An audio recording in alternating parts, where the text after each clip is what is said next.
Alrighty.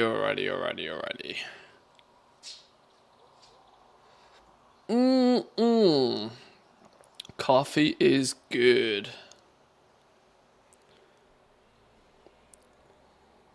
Boys and girls, it is time for some more remix action. I know it is reset day. I'm aware. It is reset day and Kada is out. But let me tell you a little secret. In remix, every day is reset day. Every day is reset day. We go again. This is almost a game mode that's designed for sweaty degenerates. Everything refreshes every day. You go do it all again. You get all of your bronze. You cap all of your gear. You farm all of the collectibles. I'm hooked. I'm absolutely hooked.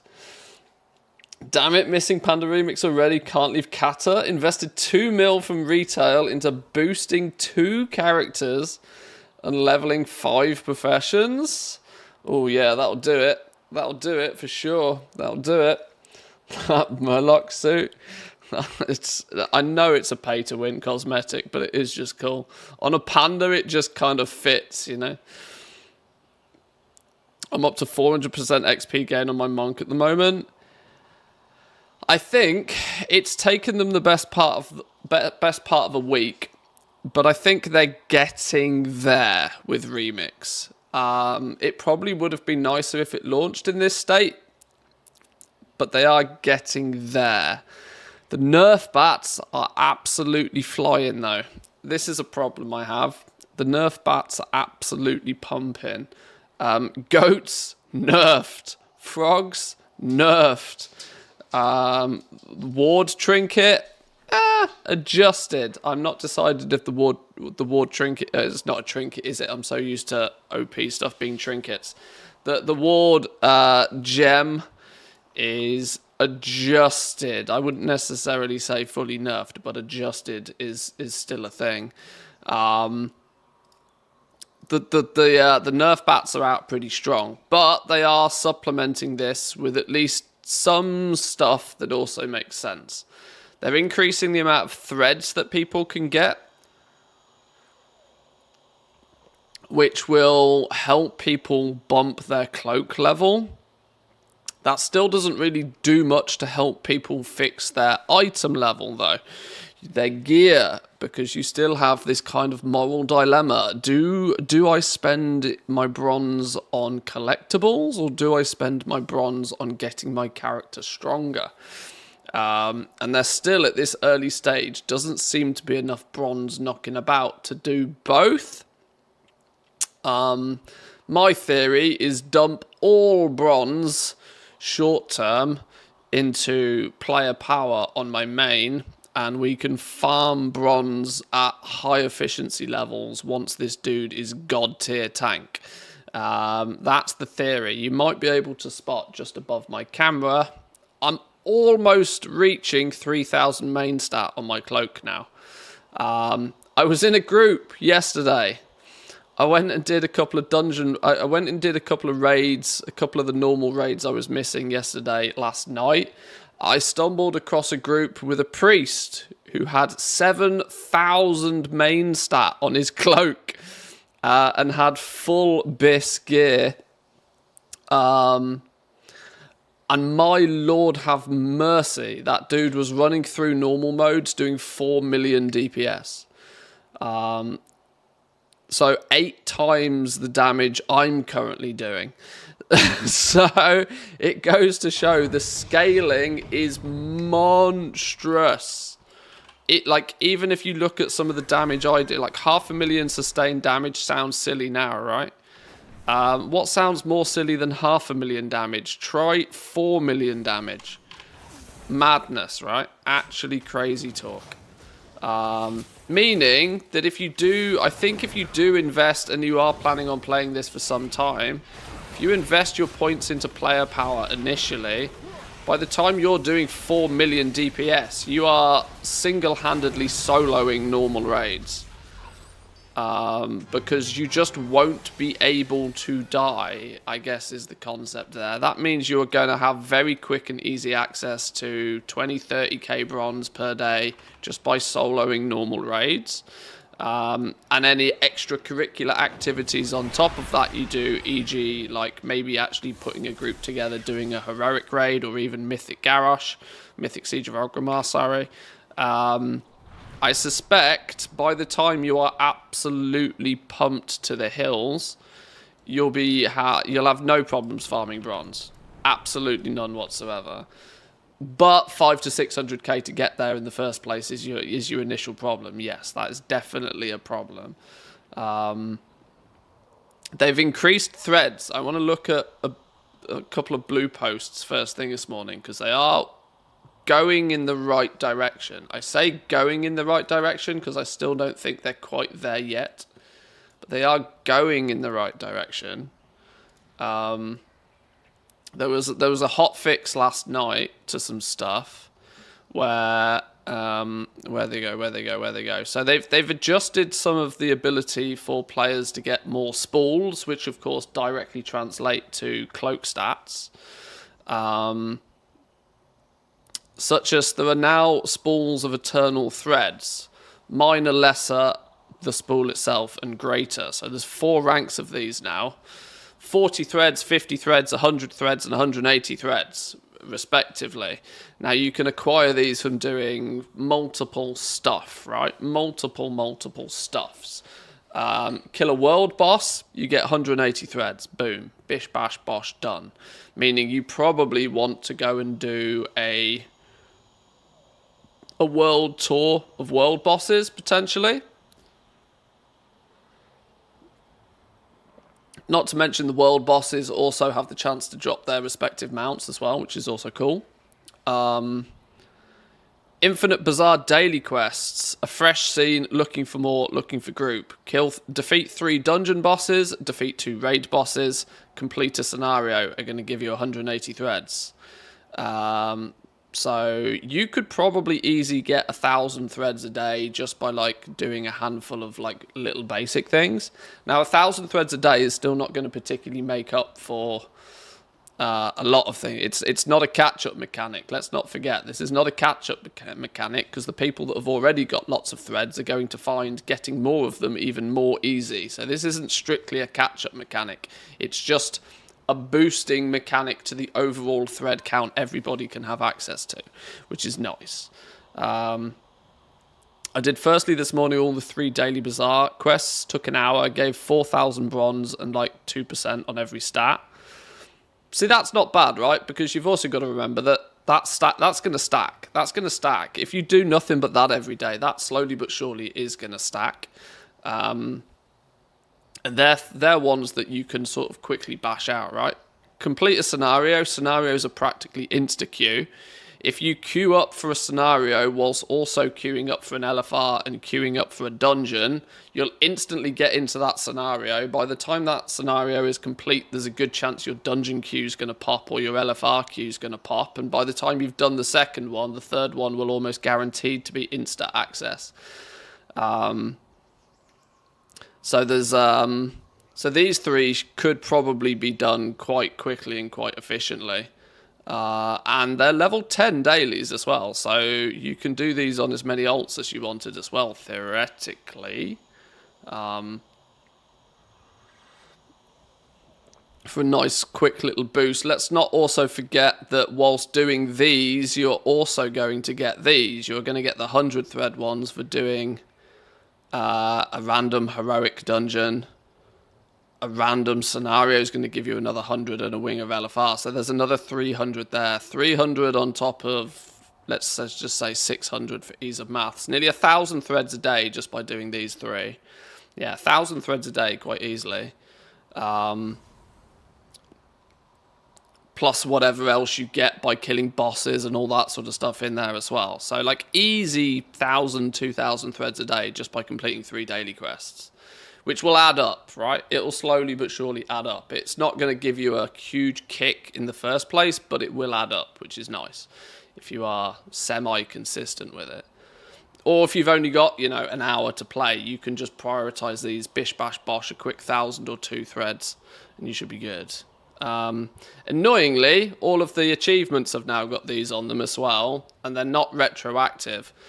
So those who've already done half of the achievements are kind of, at a loss. But let's be fair, if you've already done all of the achievements, you've probably got a pretty good cloak in order anyway. It looks like they fixed world bosses. Meta no more despawns them.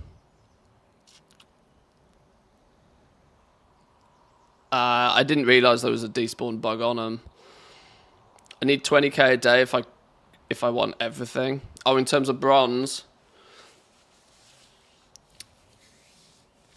Yeah, I haven't quite figured out bronze, but like the theory goes that you'll get a bunch of bronze whilst doing this anyway. I still think that the absolute best way to go about getting bronze is to do your normal mode raids every day. They're not that challenging right now, normal mode raids. And the theory goes is that the more people do them and the more people level up their characters, the easier and easier and easier and easier they're going to become. And with scaling going just like to ludicrous levels, eventually we're going to be running around doing 4 million DPS.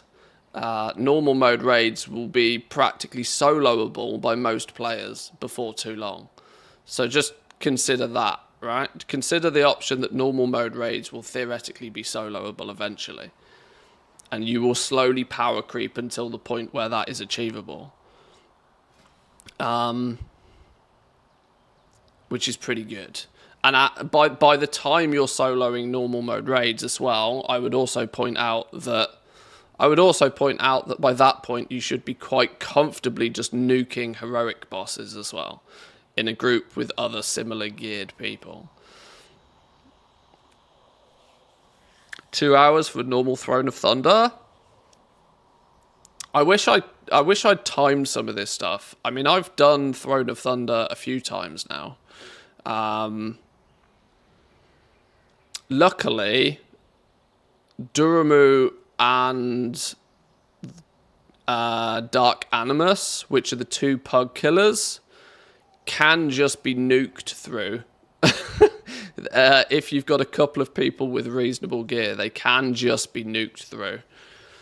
But if there's nobody in your normal raid item level, sort of 400 plus, it's going to be a pug killer still.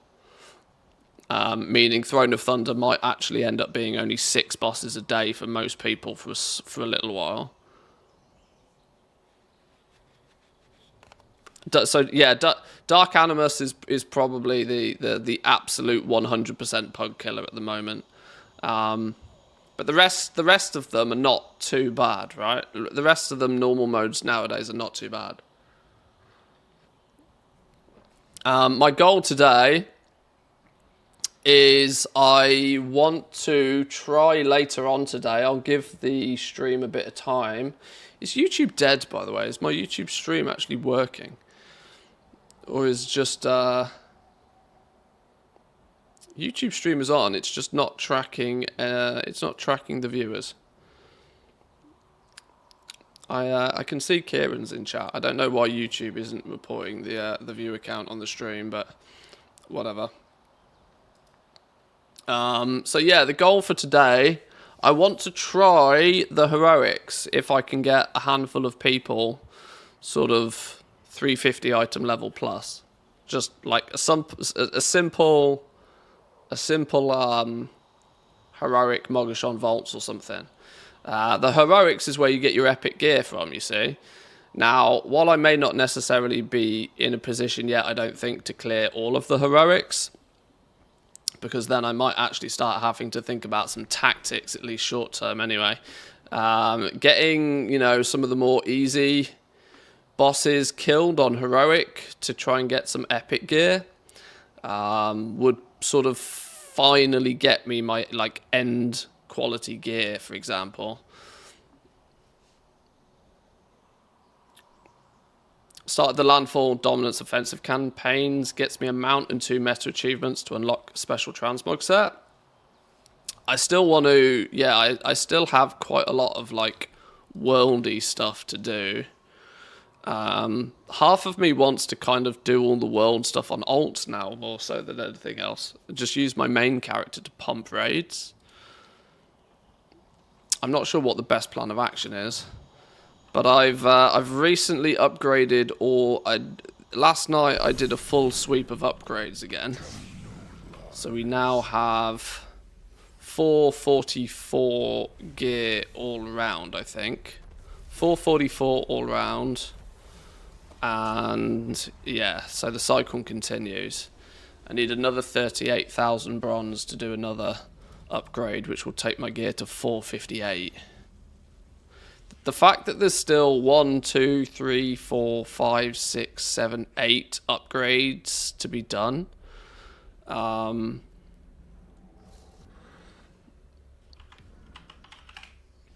What's 8 times 38? I think it's about 38,000 bronze. Oh my god, I've got still 304,000 bronze to farm until this dude's gear's capped. Jesus, does that mean I'm technically not even halfway still? Does that mean I'm technically not even halfway? It probably does, you know. 300,000 bronze, even 30k bronze a day, that's going to take me 10 more days. That said, though, in 10 more days, this dude is going to be so swole that he will be absolutely strolling through things, no problems.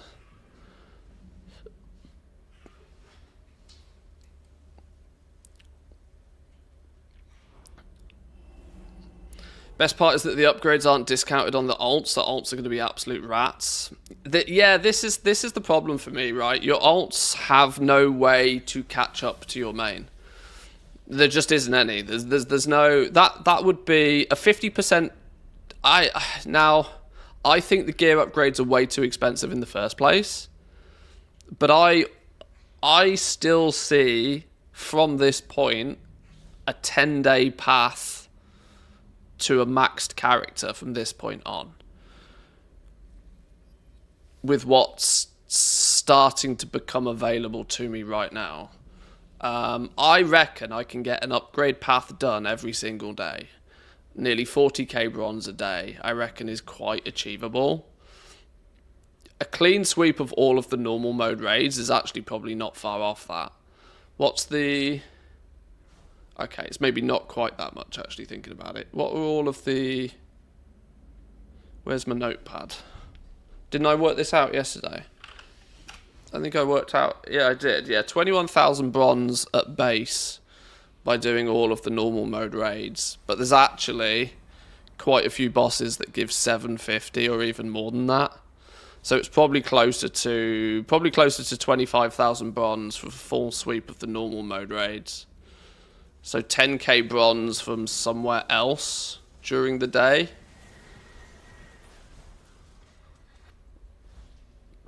Would get me a full upgrade every day. 1, 2, 3, 4, 5, 6, 7, 8. A full upgrade every day for 8 days. In a week's time, we'll be capped. In a week's time, we'll be fully geared to the teeth and soloing normal raids. So see, this is probably the issue, right? Is that the question becomes is an additional 10 days from this point an unacceptable or an acceptable amount of time that's needed to be spent to get a character to max? Now, I also would kind of point out that to even get to this point in the first place, I have been sweating it. My slash played is already 2 days, 11 hours.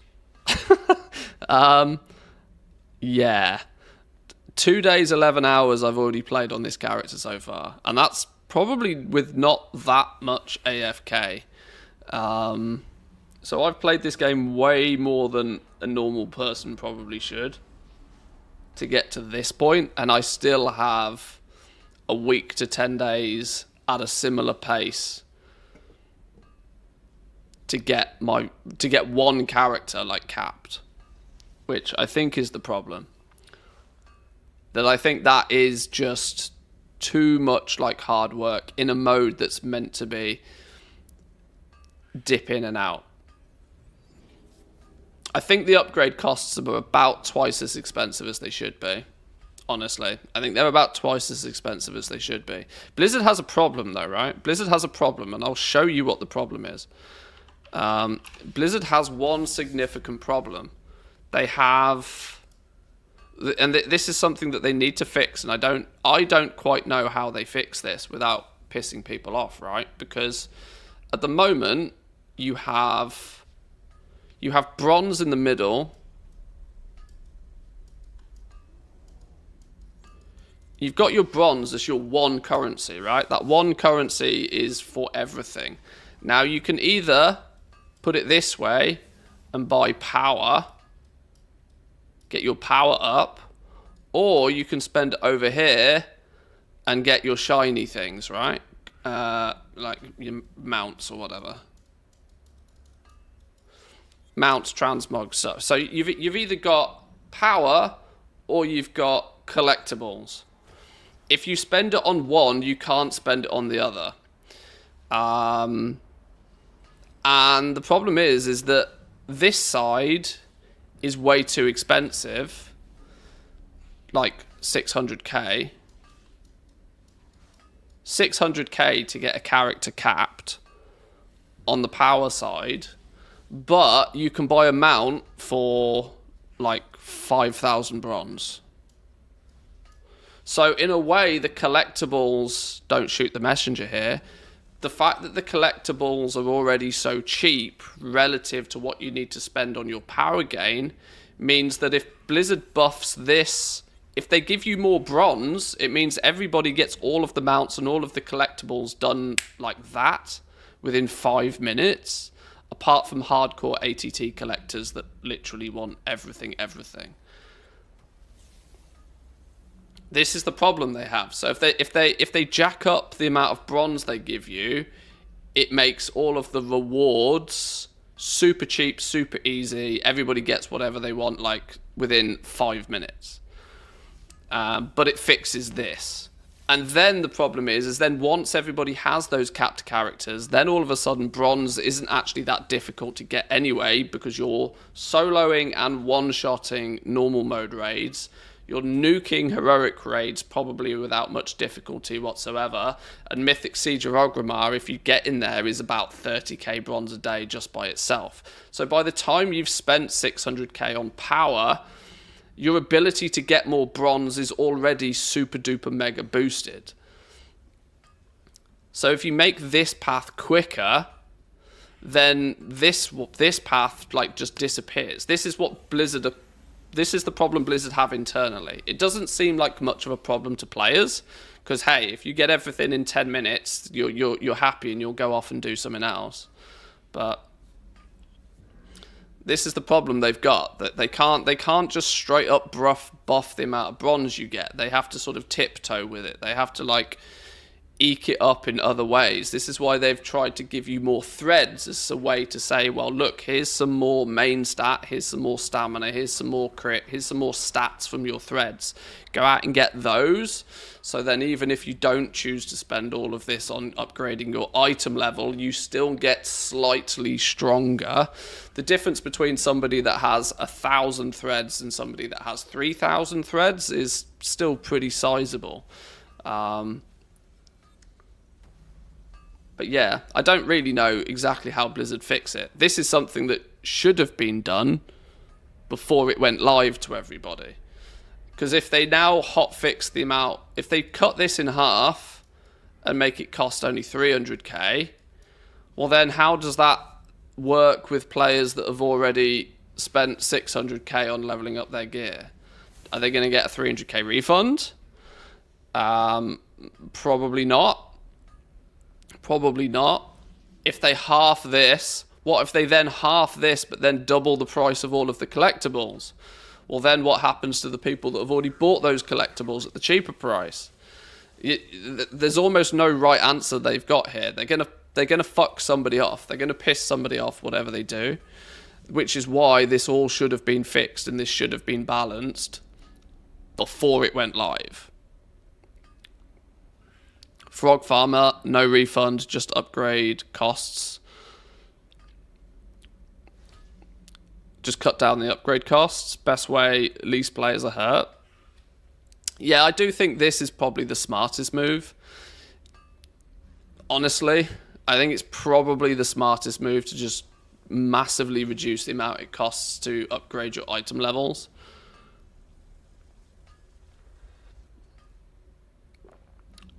But yeah, like I said, this should have all been done before the game went live, and they didn't. They made knee-jerk reaction changes to things between the public testing and the launch of it without fully going back in and testing it thoroughly and finding out where all of the imbalance actually truly was. Not to mention that the people who abused frogs are now selling Siege of Orgrimmar Mythic boosts for 1 to 2 million gold. Wait, hang on, really? Which is even more ludicrous since anybody who didn't will not be getting that much power during the event anymore. Well, no, they will. I've just been showcasing that in a week's time I will probably be doing 4 million DPS. It is entirely possible without of fully juicing frogs like your life depended on it. I killed some frogs, but I killed some frogs for like 2, maybe 3 hours. I even did it on stream. You can see me doing it, right? Like, I didn't kill frogs for all that long. 50% of the reason why my character is already so strong is because I've spent a stupid amount of time playing this game already. And I've killed normal mode bosses nearly every day.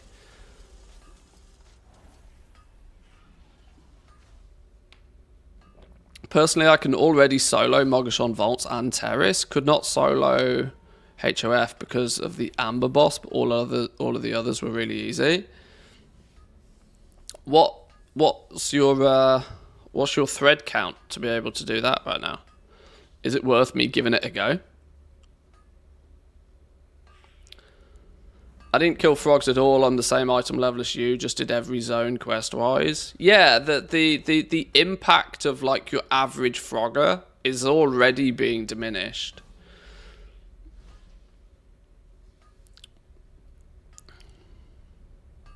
But all the mounts, my character's item level 371, every item to 388. Why is the neck ring and trinkets not going up? That's a good question. I don't know. I don't know why these are not increasing in item level, and it seems weird to me that they're not. So much so it makes it feel to me like they're bugged. Or they shouldn't be purple. They should be like... They should have like the heirloom tag on them or something to showcase that they are capped at 342. But if they're going to be considered heirlooms, they also then need to be given for free to alts. This is the thing. They scale. If you get these nice and early, if you complete your heroics before you ding level 70, for example, which is dead easy to do, you get these at lower item levels and they scale, but they hit 342 and then they stop. I don't know why. I don't know why these stop. It makes me think that they should scale with the rest of your gear, but for some reason they don't. Found a guy with full 556 gear. All of his damage came from the Tinker Gems, so the passive gems give you around 1 million DPS baseline. That's actually wild.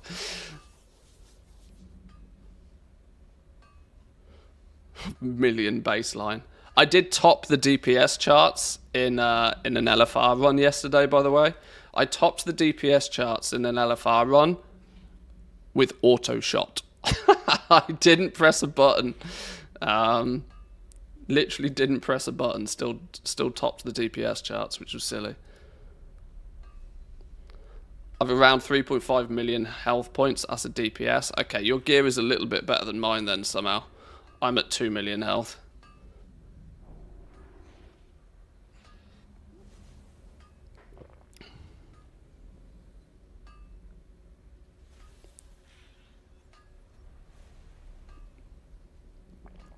Does Ward still work? I'm not sure if it works. It's not nerfed, but it's been nerfed. Like, the changes have been made to it. I don't know how impactful those changes are. Yeah, I don't know quite if the same trick with Ward works, which is why when I've been putting groups together, I've been trying to not use this, because I kind of felt that it's a cheese that will go away very quickly. I know it doesn't get extra effects to get more healing. Yeah, I think it probably still roughly does the same thing. I just don't think it's going to go as bang quite as big anymore. I don't think it's going to one-shot bosses like it was doing. But I haven't tested. I haven't tested yet. The nerf came in after I'd completed my raids yesterday, so... one thing I did want to do, raids should have reset by now, right? Is everything reset now? Everything's reset. What I wanted to go and do is I wanted to test a little solo farm, but it requires Heart of Fear, which I was saved for yesterday, so I couldn't get back in. Killing and resetting the trash in Heart of Fear is arguably quite a good little solo farm, apparently, which I wanted to at least... it used to be a really good raw gold farm and, what do you call it? Motor Harmony farm. We should kill rares on site, because apparently these have had some boost and all.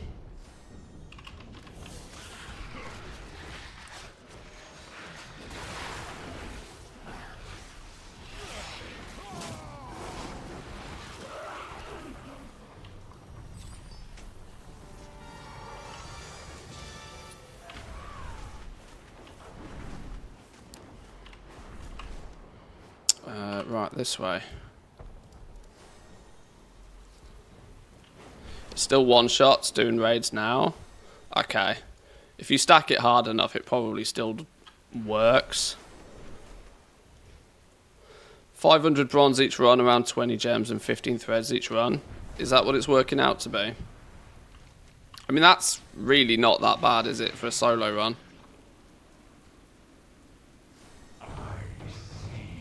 More rares. Where are you? Are you the one in the building?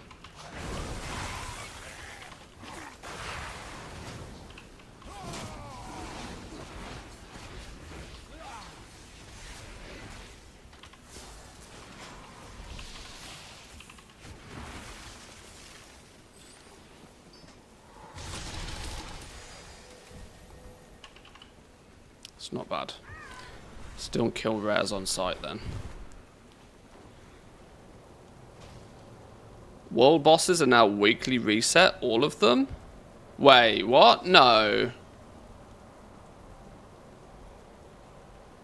In Remix?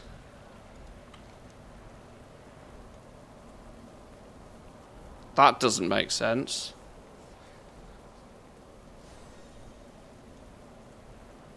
6 days, 19 hours remaining.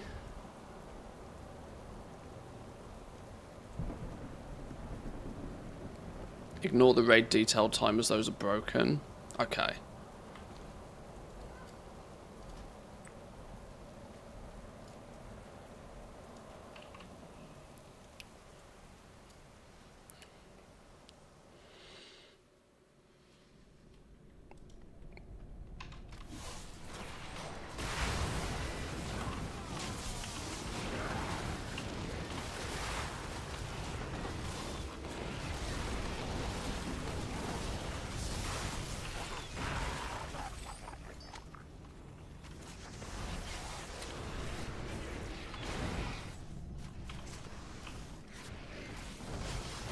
Okay, student got nuked.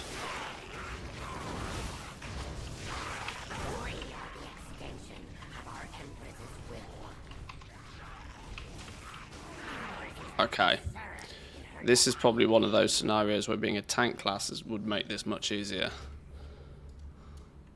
Never to question nor to contemplate. We simply act. Maybe we take it a touch slower. Fight, toil, and serve, so that her vision for us is made reality. Ow! Student also didn't have aggro on. Is our reward, her sorrow, our failure. We will give our lives for the Empress without hesitation. She is light, and without her, our lives will be lost to darkness. Okay.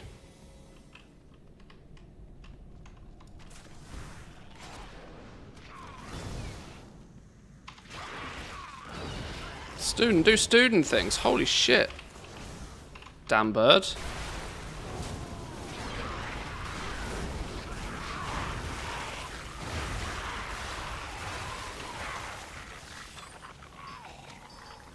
Okay, well it works. For anybody that has a healing spec, it's better just to queue as healer for the first wing of HOF, pull everything and leave after the first boss. Was doing nothing, I averaged 1k bronze in an average of 4 minutes.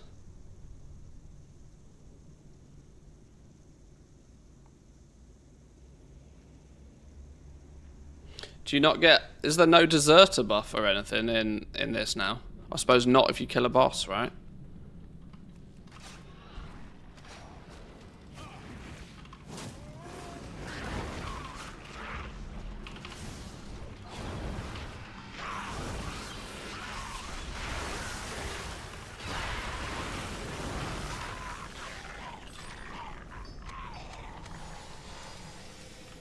One thing I might need to do here is switch out Vindication.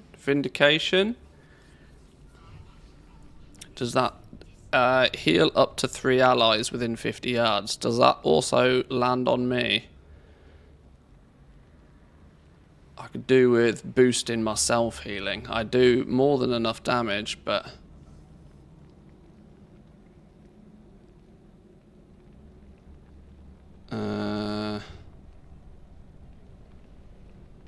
and restoring health to enemies and allies. Victory Fire, a good one, using Victory and Searing Tinker Gems. Searing Light, 7% of your healing is collected on allies as Searing Light. After 3 seconds, Searing Light is consumed to heal your ally and inflict holy damage to all enemies. So you're saying these two are the best ones to combo? Get rid of the Ice Shield and the Golden Gauntlet. Attacks swell above 80% health. Your attacks consume health to inflict holy damage equal to the amount consumed. Okay, if we get rid of that one. And Ice Shield. I don't have Ice Shield on right now.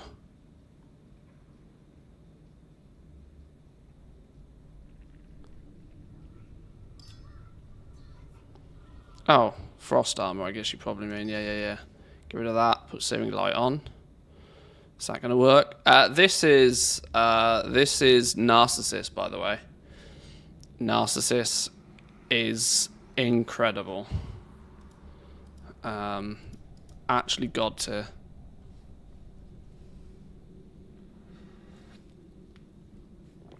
Or farming the trash packs in that raid. Those two did like 90% of the overall damage? Really? Okay.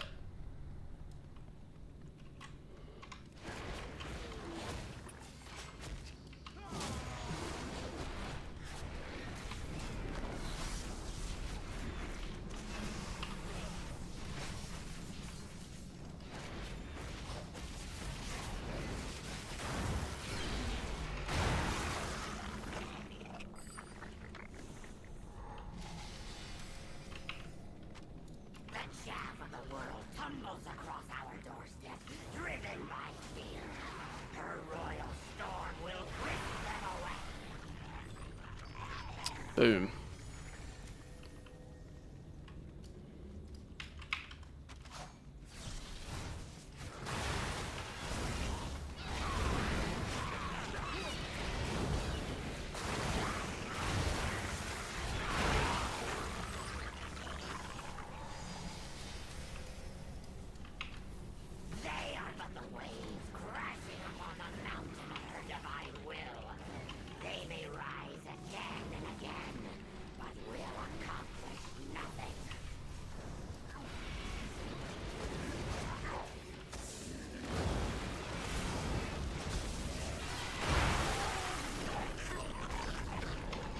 Oh, there's still one left up.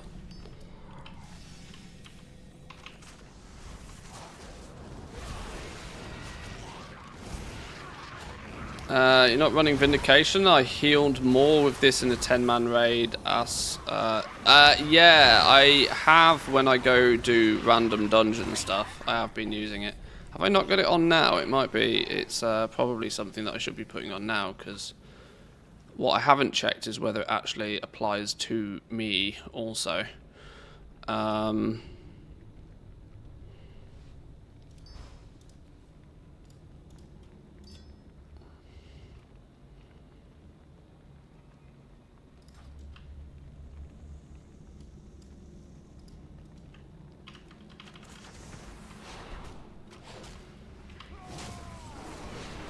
Question becomes is, does it heal Student? If it heals Student, then it's a win, because if Student's alive, I'm alive. It's quite simple.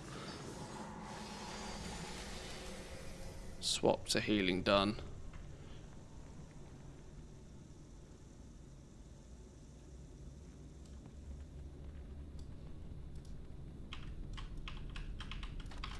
The Divine challenges us to face these intruders.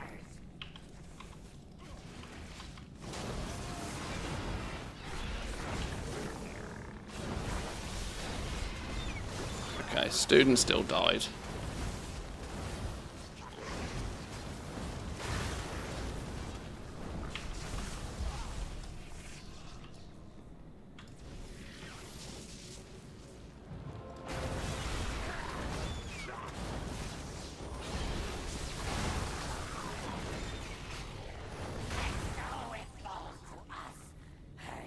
Alright.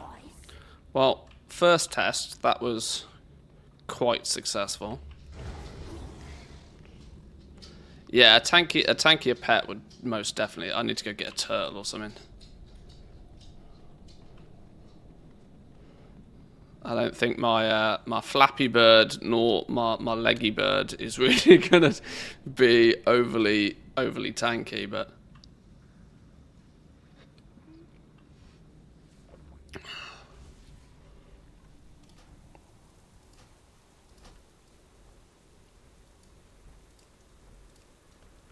And we reset and we go again.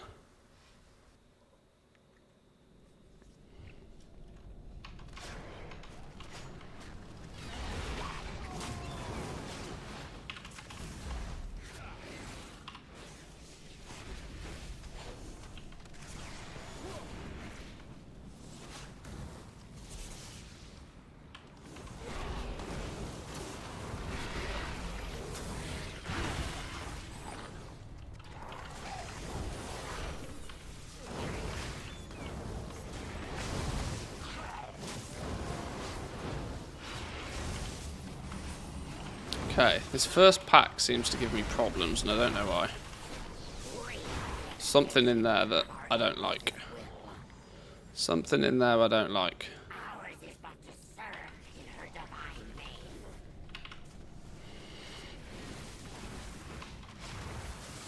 Never to question nor to contemplate. It's better if you pull the small ads with the big ads, if your pets can survive, that is, because Victory Fire will then end up one-shotting everything.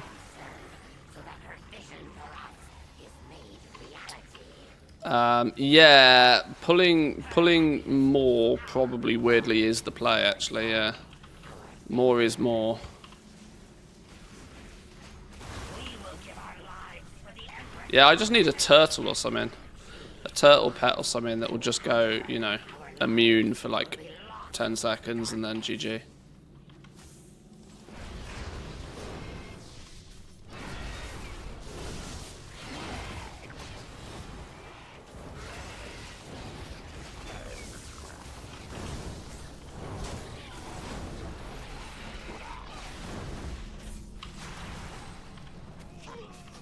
Ha! It actually killed me. Yeah, something in there is still quite strong. Yeah, all of their melee hits are still quite 100k a hit.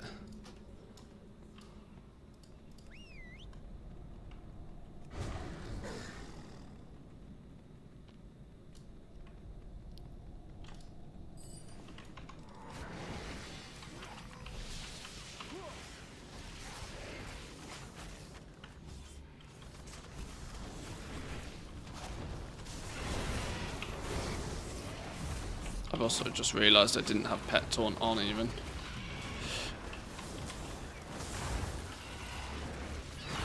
Boom. Everything dies. Do you see Sparks might get an extra use in 11.0? Oh, ooh, tell me more. What be this extra? No is the easy answer. Welcome in though, Dan. Everybody say hi to Mr. GM. Good little event at the weekend, by the way. Congratulations on that. It was very cool. I might have to try a little bit harder next year to make the trip back to the UK for it.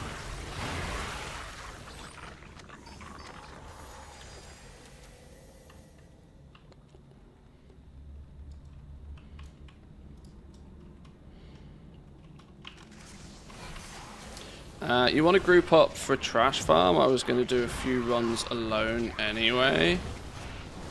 I'm just kind of trying to test this out at the moment. I'm not looking to do much group stuff just yet. We might do some raids in a little bit though.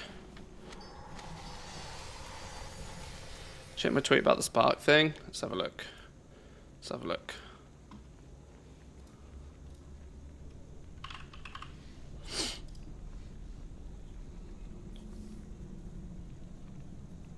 New catalyst in the War Within uses the new 11.0 Spark of Omens as a currency.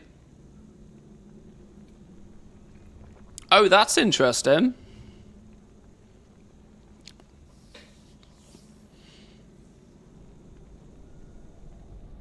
That could be quite clever.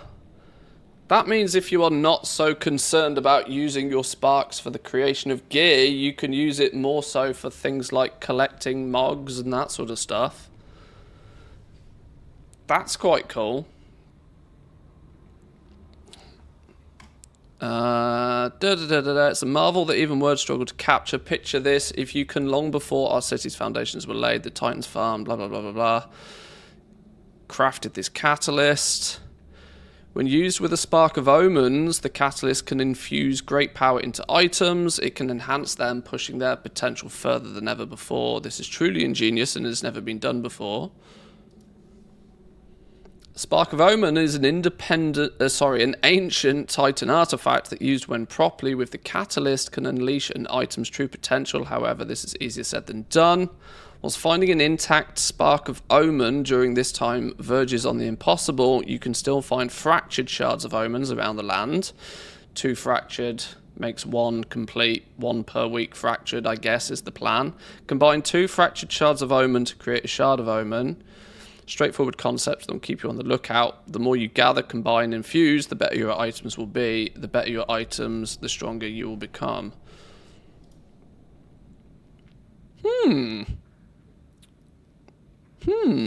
So instead of just catalyst charges, are they going to use? So basically, the catalyst will be useless again. No, I don't think so. I think that gives. I think that gives collectors a lot more leniency with the catalyst. Instead of it having like 1 charge per week, maybe you can throw your sparks at it instead of using your sparks for other stuff. I know personally, because I don't do much high-end content, my sparks often just sit in my bags, mostly unused. Whereas if you wanted to get some more of the transmog appearances and stuff, could be cool. Could be cool. Could be cool.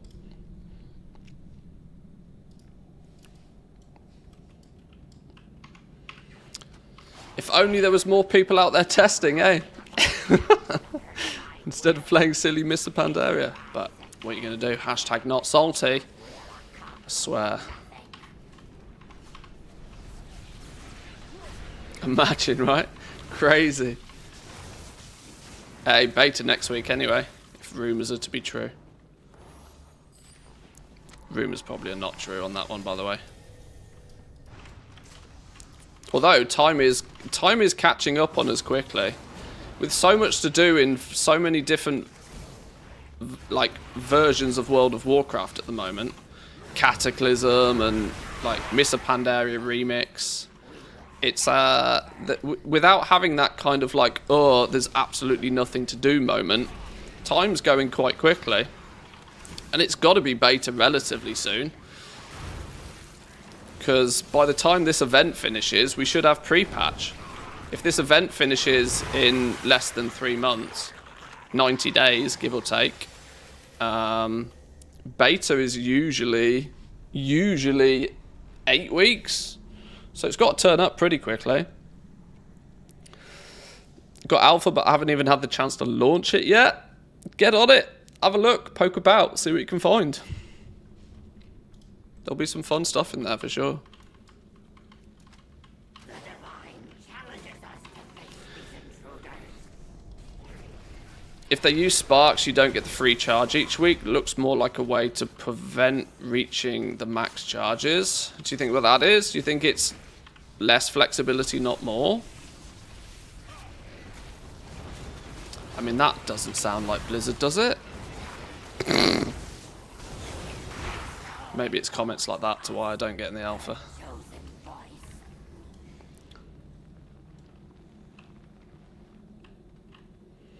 Imagine the players from Shadowlands time not believing there is always something to do now in WoW.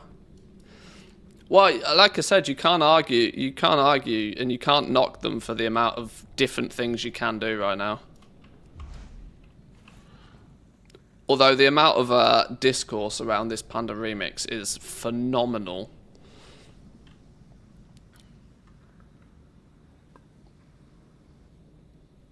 Even though it's incredibly fun. I've not been tracking my bronze in any way, shape or form here, have I? I've not been tracking my bronze or my threads or anything here. I've just been trying to smash face. What are we at? 7,136. 7,136. 7,136.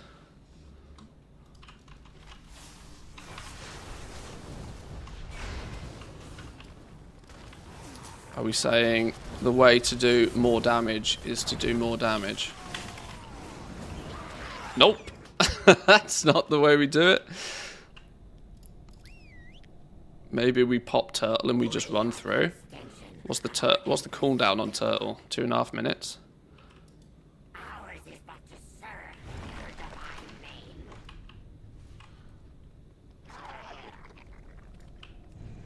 Never to question what comes.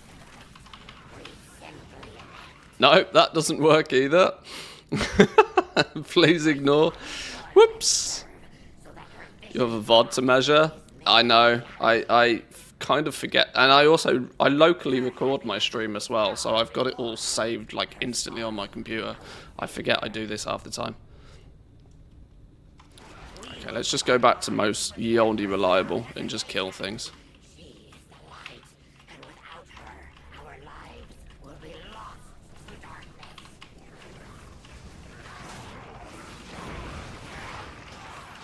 No. Need to do more damage. Kill things faster.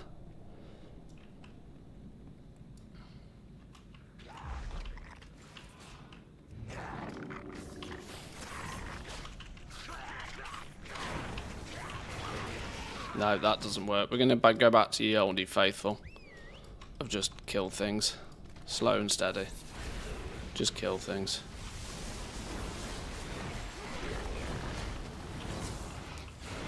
Trying to pull the entire place clearly isn't necessary. Get these first big dudes out of the way.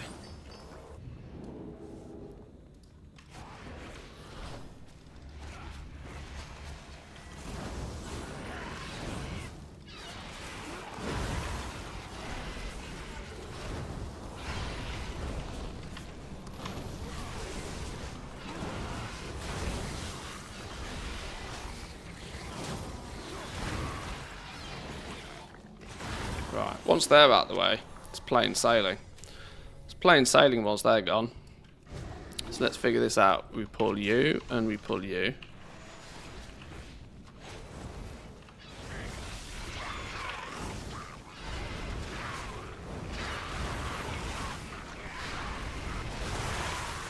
There you go, boom.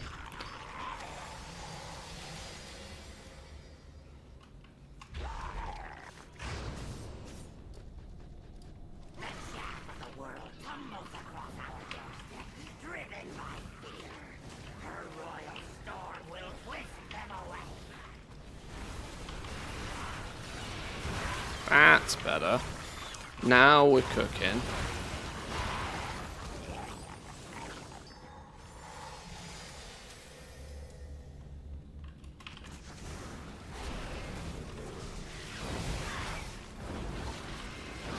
I don't even really care if this is particularly fast. It's just something that, for me at least, is more.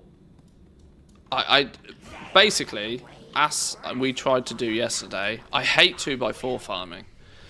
And considering they nerfed frogs and now they've nerfed flipping goats, they're clearly on a rampage to make 2x4 group farming like just not a thing.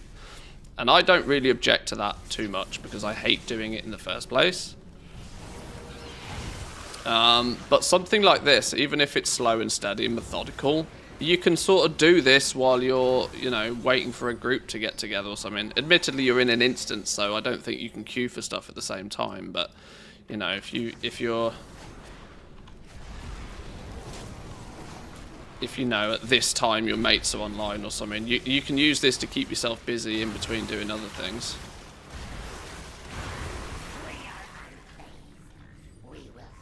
And this is kind of the point, right? There's that weird, like, that kind of barrier you just have to break through once you hit 70. You just need to kind of, like, get some stuff done so that you can get strong enough to start doing the sort of solo stuff. And then you should just be able to blast.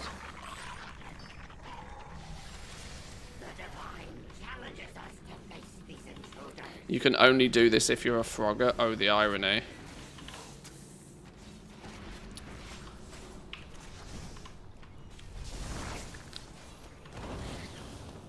Oh, pet's dead.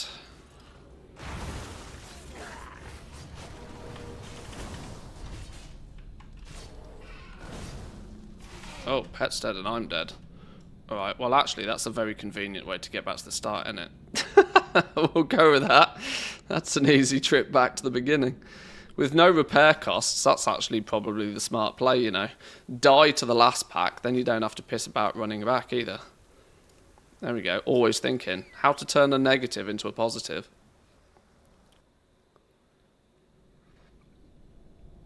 You can do this on a 340 druid, no problem. You probably can, you know, on a tank class, or a class that's got sort of, you know, like a druid where you can go bear, or paladin that can quickly switch into prot. Tank class is probably laughing all the way to the bank with this.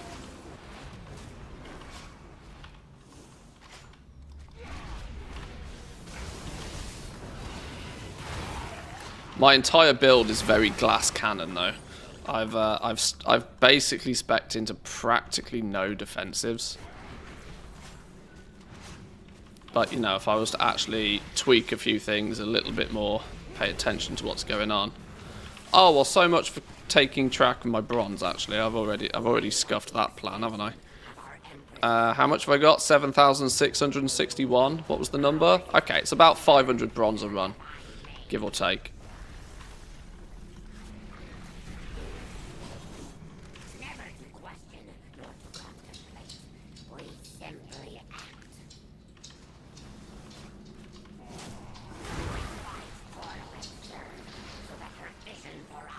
But it's also pretty good for threads and stuff as well. Her happiness is our reward. Her sorrow, our failure. We will give our lives for the Empress without hesitation. She is the light, and without her, our lives will be lost to darkness.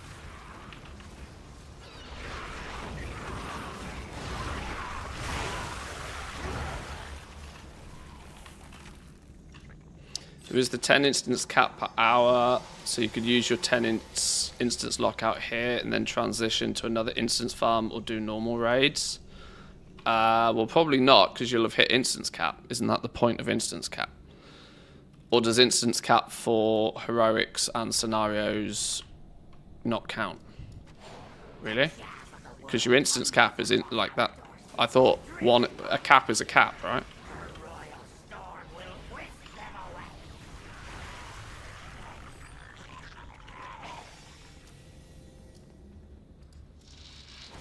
unless I also don't understand something, right? Surely you wouldn't be able to transfer from this to then just like running dungeons or something after, because it's an instance.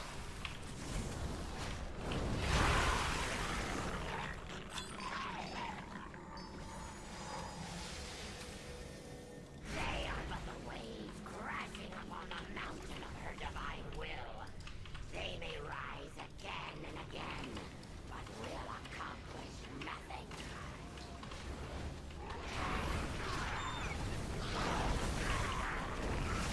Oh, pet's dead again.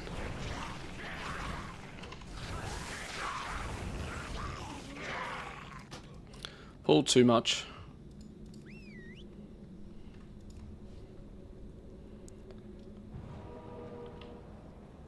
Yes, it's different from live. You can, in fact, transition to running dungeons.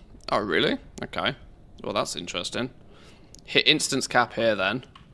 Move into running a few scenarios, doing your daily, getting your daily quests out the way, whilst you wait for your instance cap to refresh.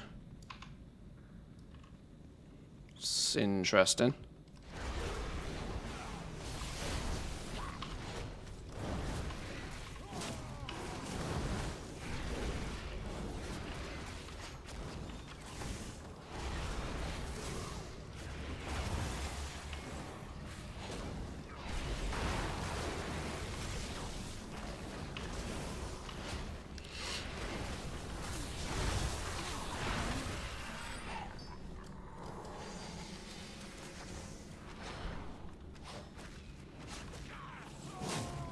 I mean, each one of these runs definitely takes less than 6 minutes.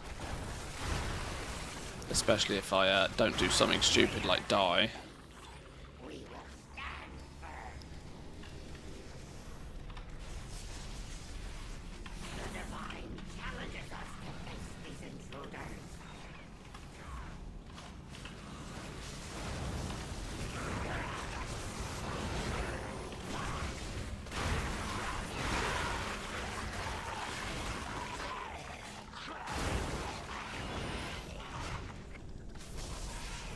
So it falls to us, her chosen voice. I suppose with movement abilities and having blink and having disengage, I can kind of get back to the beginning within like 10 seconds anyway. It's really not a problem. Okay, well this kind of works. This kind of works. In before this gets nerfed tomorrow. Is it stuck at 342 for everybody? I assumed it's just a threshold and goes up once another item level is reached. That's bad if that's the cap. Oh, for the jewellery. Yeah, the jewellery seems to have a cap of 342 right now. I'm convinced it's bugged. I think it's meant to go up with the rest of your item levels. Why I've got 342 gear here and like 444 gear everywhere else, it doesn't make much sense, but I think it's bugged. I think it's meant to go all the way up to 556 or whatever it is with the rest of your gear. I think your jewellery should be as high an item level as your lowest piece of upgradable gear, especially since you have to level up your upgraded gear like in uniform fashion. There's no reason why these shouldn't just slowly inch up with it for free. Because it's weird at the moment, your legs and your chest are the most, the 6 gem slots you have here are the most powerful gem slots. The gems that you end up in here are going to be so inconsequential. Is that the right word? Insignificant. The gems you're going to have in your jewellery are going to end up being really insignificant related to these. Because these are just going to... Look at the amount of mastery that I'm getting off 3 gems here. 7,000 mastery off 3 gems in my pants. Whereas I only get 800 stats from 3 gems in the rings. So your most powerful gems need to go in your pants and in your chest.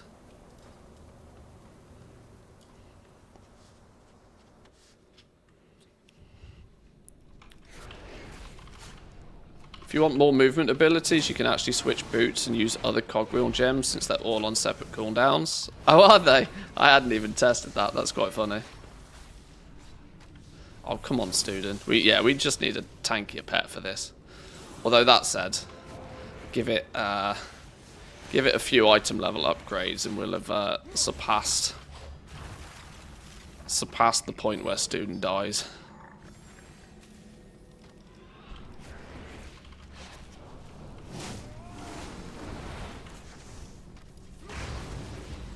We are the extension of our Empress's will. Ours is but to serve in her divine. But yeah, if you happen to have a tank class, this could get pretty silly. Never to question nor to contemplate. We simply Or should I say, not silly, more achievable, faster. fight, toil, and serve, so that her vision You might not need 3,000 main stat on your cloak before becomes achievable. What gems are you using, crit or haste? Neither, mastery. My pet is doing the vast majority of my damage. we will give our Um, lives for the Empress without hesitation. my pet is doing, yeah, quite literally the lion's share of the damage. So I've stacked mastery to the hills.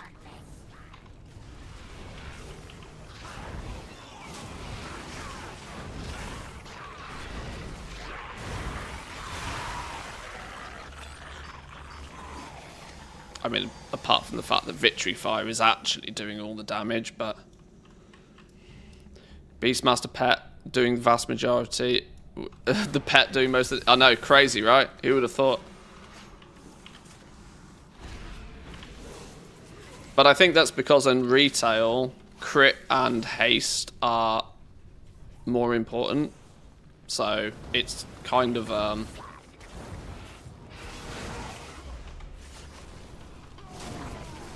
it's kind of understandable.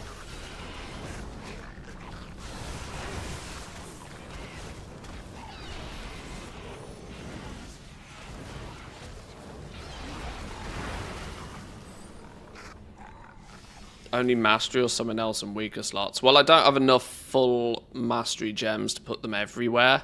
So I've got crit and haste in the jewellery, but full mastery in the pants and legs. Because, yeah, I've ran out of mastery gems. For the moment, at least, anyway.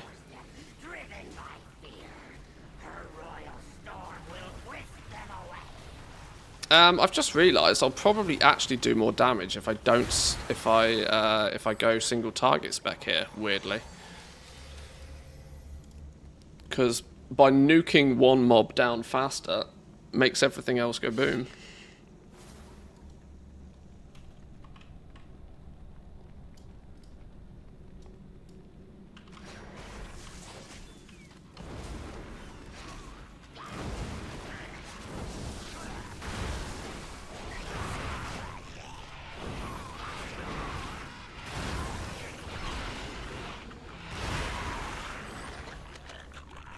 Although that didn't feel as fast. They are but the waves crashing upon the mountain of her divine will. They may rise again and again, but will accomplish nothing.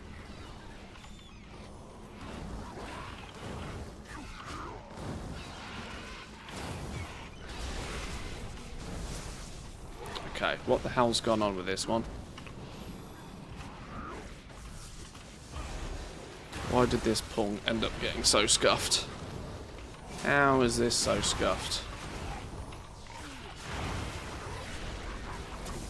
Scuffed, but it works.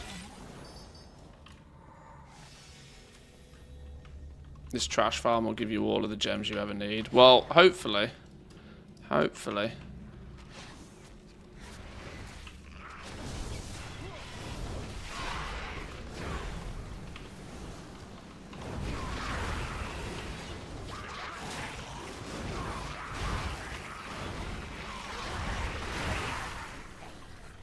We will stand firm.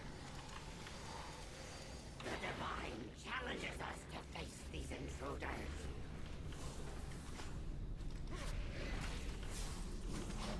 Oh, I've just realised my single target spec doesn't have stomp.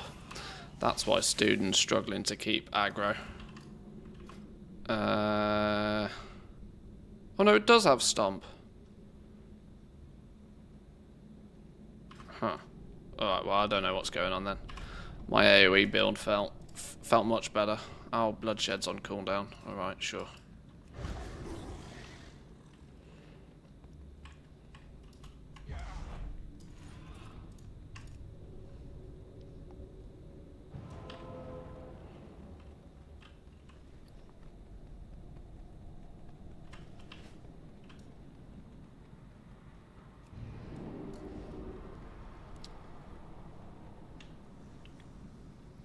I don't plan on doing this for too much longer, by the way, boys and girls. I just want to hit instance lockout, and then we'll at least I wanted to test this first thing this morning just to see how viable it was for me with my gear, for example. Now that I know that it kind of works, I can squeeze this in whenever I'm bored. It also means I need to then remember not to do Heart of Fear on normal mode. It does mean I'm somewhat sacrificing the, 6 bosses in here? 1, 2, 3, 4, 5, 6 bosses. But 6 runs will make up for that, so it's fine.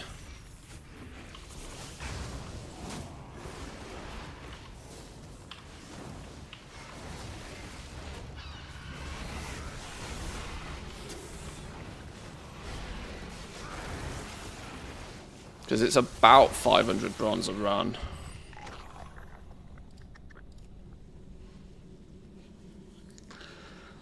I wish I'd done the frog farm a bit more than an hour. Found 2 other factions where I had pumped up rep also.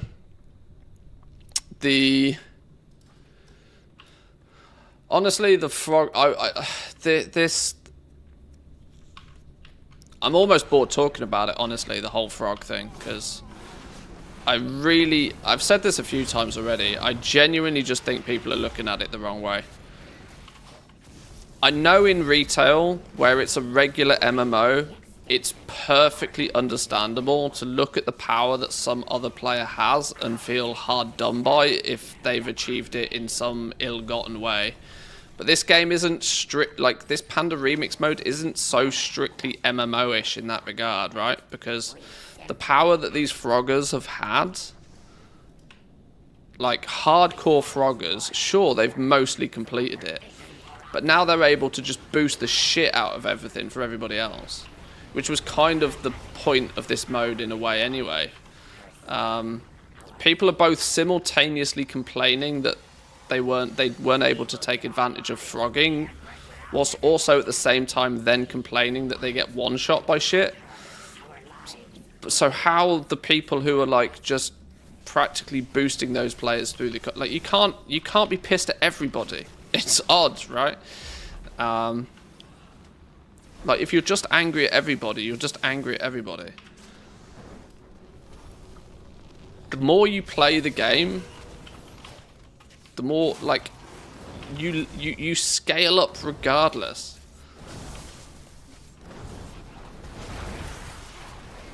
I know there's an element of frustration, but I think people are looking at it all wrong. All wrong.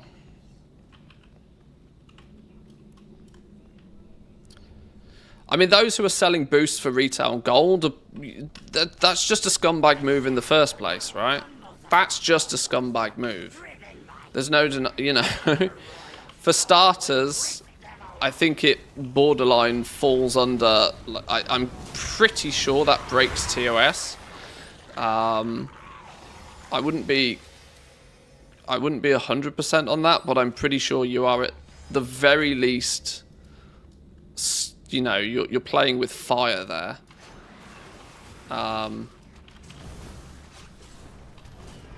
Because it goes against the nature of like, I think you're very much playing with fire. If you're boosting people in Mythic Siege or Ogmar and you're charging them gold in a totally other game, totally separate game mode, I think that's borderline TOS breaking.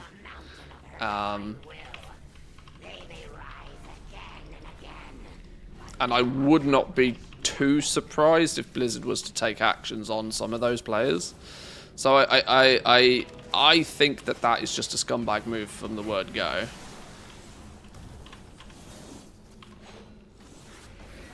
So, I mean, scumbags will be scumbags and they'll do scumbag things, but I don't think people who did a perfectly legitimate farm...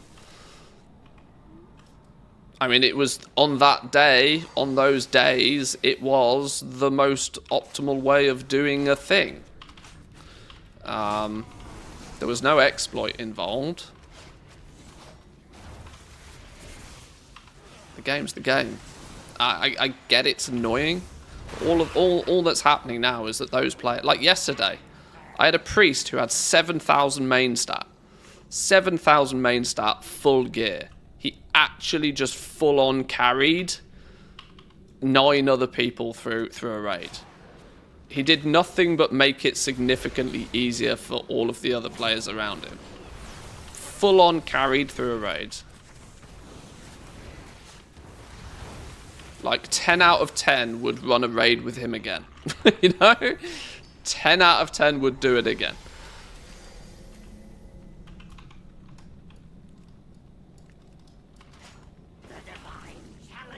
They just used something that Blizzard made possible. It wasn't even clever use of game mechanics. It wasn't even an exploit. It was exactly how, you know, you kill a mob, you kill a mob, the mob drops loot. You take said loot and you turn it into a vendor and you get more loot. That's how the game was put together. There was no exploit. There was no funny business going on. Was it deemed overpowered? Yes. And so Blizzard nerfed it. But there was no exploit involved. This is the difference between, like, if you're doing something that's very, very unintended by doing some magical, yeah, a 10-year-old exploit. It's like people have known about frogs literally, even back in Mists of Pandaria, people would farm frogs because even then it was a very optimal way of getting your lesser charms. If anything, it was Blizzard's fault for leaving it in the game in the first place.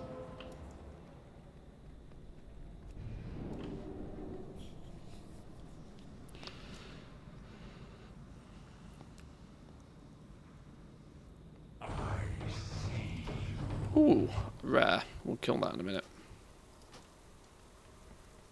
I think I must be hitting instance cap, surely. Not yet. Not yet. How long's the stream been up? An hour 25. Must be nearly hitting instance cap. Ow, student, please do some aggro.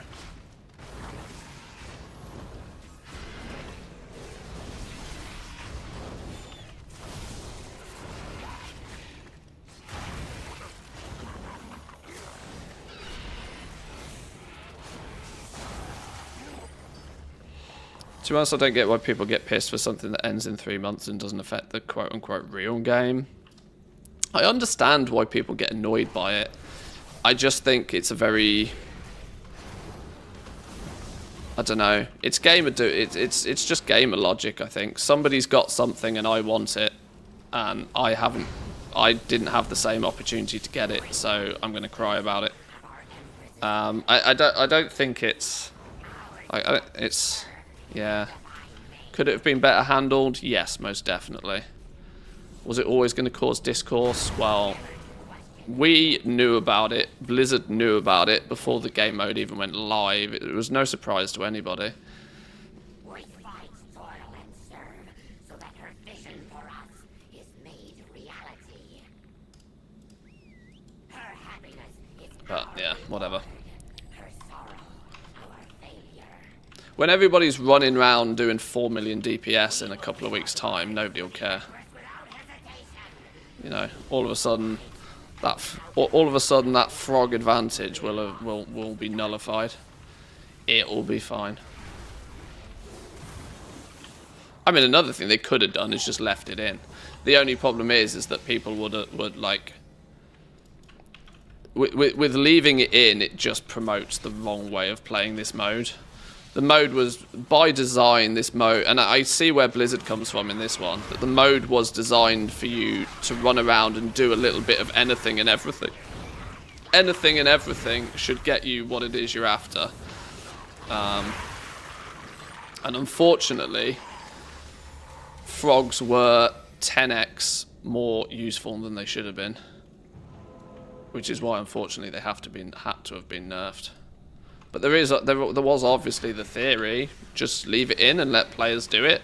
Because once players have capped their character, if you want to spend 10 hours grinding frogs to get your max level character and then be done with it, then so be it. But yeah, I think the issue was it was so optimal you were actually a fool to not do it. It wasn't just a little bit more, it was a lot more. But even after a few days since it's been nerfed, I probably only killed frogs for about 2 hours. 2-3 hours at like optimal levels. Since killing frogs, I've doubled my cloak rank, even still. Right? So it took me 3 or 4 days to get like 20-25k on my cloak rank.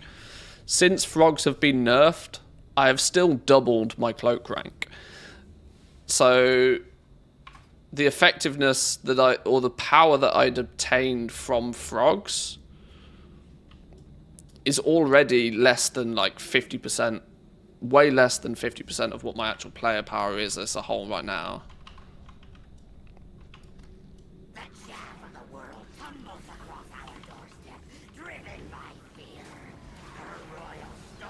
Student seems to forget what aggro is for some reason.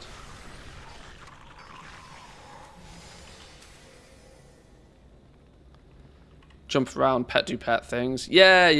That's messing around with macros and stuff is we could.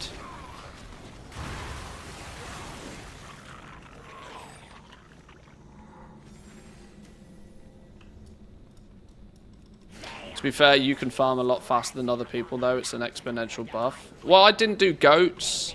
I've not done too much. This is the first, like, actual farming I've done. Since frogs got nerfed, I've just killed raid bosses. I've joined groups and I've killed raid bosses every day. That's practically what I've been doing. And I've been doing it mostly on stream. Any raids that we didn't do on stream, we've been doing elsewhere. This is the first sort of, like, actual like solo farm I've done.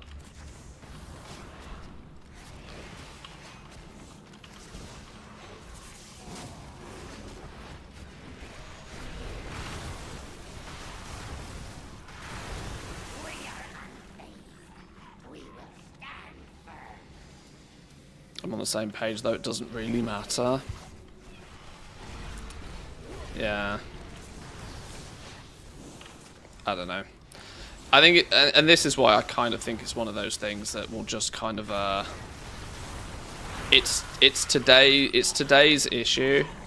Look how fast people forgot about the experience gain that they were promised on their cloak. Look how fast people forgot about that when frogs turned up, right? There'll just be a new controversy next week that people will get mad about, and then people will forget about frogs. It's just how the internet works. I love how the internet is so fleeting with their rage. It does make me giggle. What meta gem are you using? Probably should be using the electric ball one for this farm. That's a point. I'm not utilising my meta gem at all. 100% not utilising my meta gem. Oblivion Spear. Increases damage taken by enemies within 15 yards by 15% for 10 seconds. After 4 seconds, the orb explodes.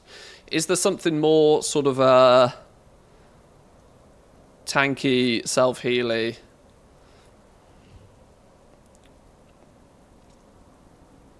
The fact they're all on 3-minute cooldowns means I'm only going to be able to pop it once in each time anyway. Transform into a thundering orb, inflicting nature damage to enemies within 30 yards over 4 seconds. Whilst you're a thundering orb, damage taken is reduced by 50%, movement speed is reduced by 70%, and you're immune to loss of control effects. That one could actually be ridiculous. Should we try thundering orb? That sounds ridiculous. Is that the one you meant, actually? That's probably the one you meant. How do you display the cloak stats on your screen? It's actually a weak aura. I'm not sure most people need it because you can just hover over the tooltip, but I use it just because otherwise, by streaming, would get asked 500 times a day otherwise. It's this one if you want the weak aura.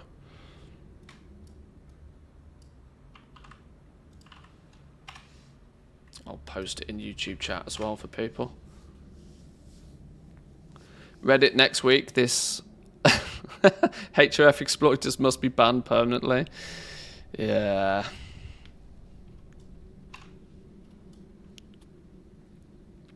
Do I even have misdirect on this spec?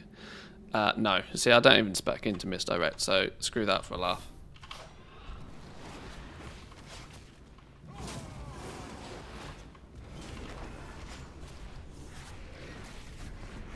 This kind of tinkering. Haha! I did that accidentally and realised what I'd done.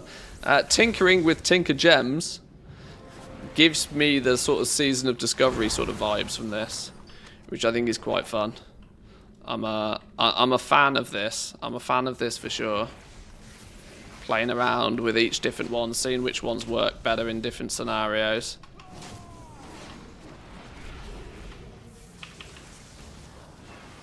I need student to stop dying so fast though. Oh, that would really help.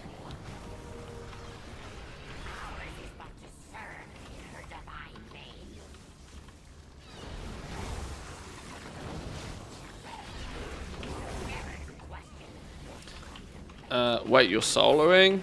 At the moment, yeah. Not necessarily the most successfully, though. So that her vision for us is made reality.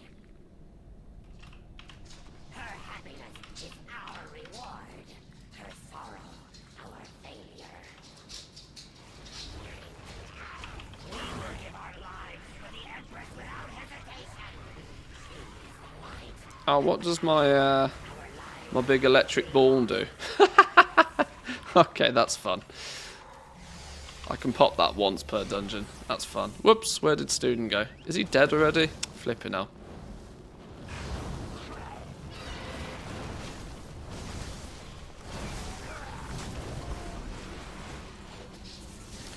Yesterday the WoW category on Twitch was mostly Kata streams to 85. Yeah. I've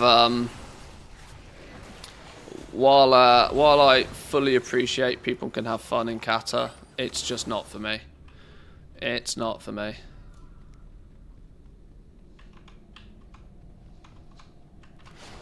Reddit is basically anybody with more threads than me is an exploiter, and anybody with less threads has just got to get good. Reddit's a wonderful place. Don't ever change Reddit. Reddit is the one place on the internet you can both simultaneously feel the best version of yourself and also want to kill yourself at the same time.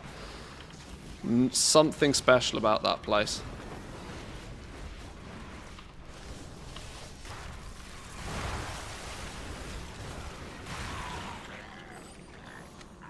Kata completed it, mate. Well, yeah, there is an element of that for sure. It's like, yeah. Well, this has always been my vibe with with Classic, is that one of the things that really attracts me to MMOs is the long-term sustain of them,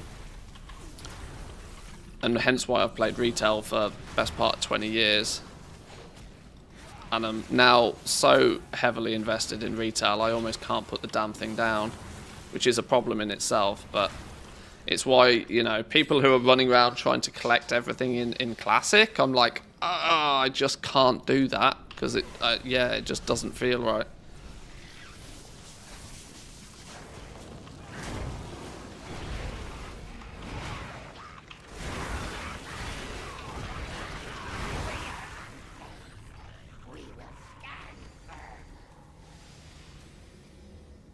That's got to be instance cap now, right? Surely.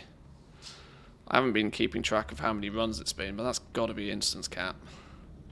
Unless I've spent so much time messing around and dying that we've not hit it yet.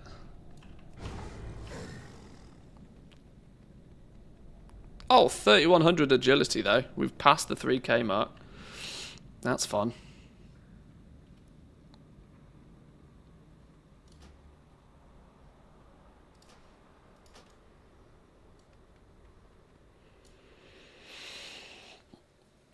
What are we doing today? Well, I want to hit instance cap on this. I have some plans to try Mogashon Vaults on Heroic, so I would need the assistance of 9 pumpers, 9 absolute froggy frog juicers, and we'll try and go do Mogashon Vaults Heroic, because I would quite like to turn some of these blues into epics.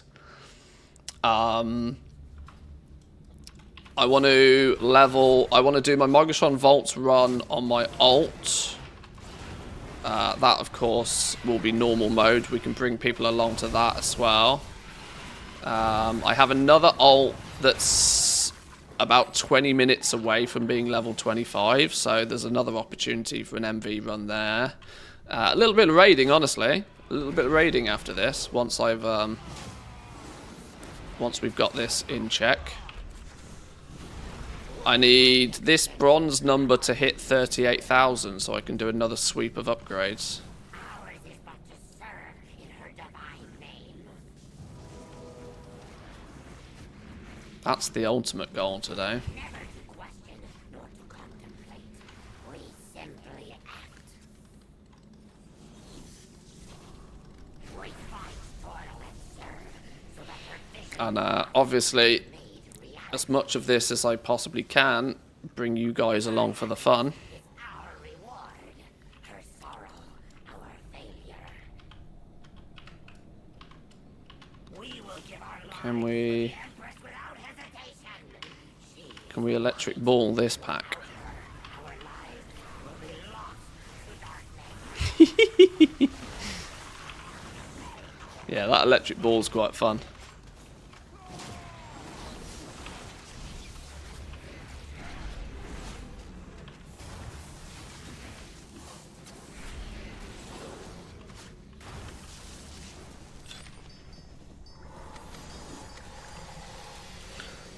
Bit sad that NA can't play with EU. It would have been nice actually for this. We had the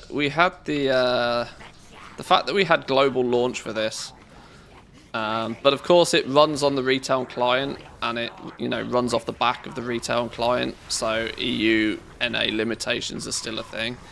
If they completely separated this from retail, they could have probably made it global.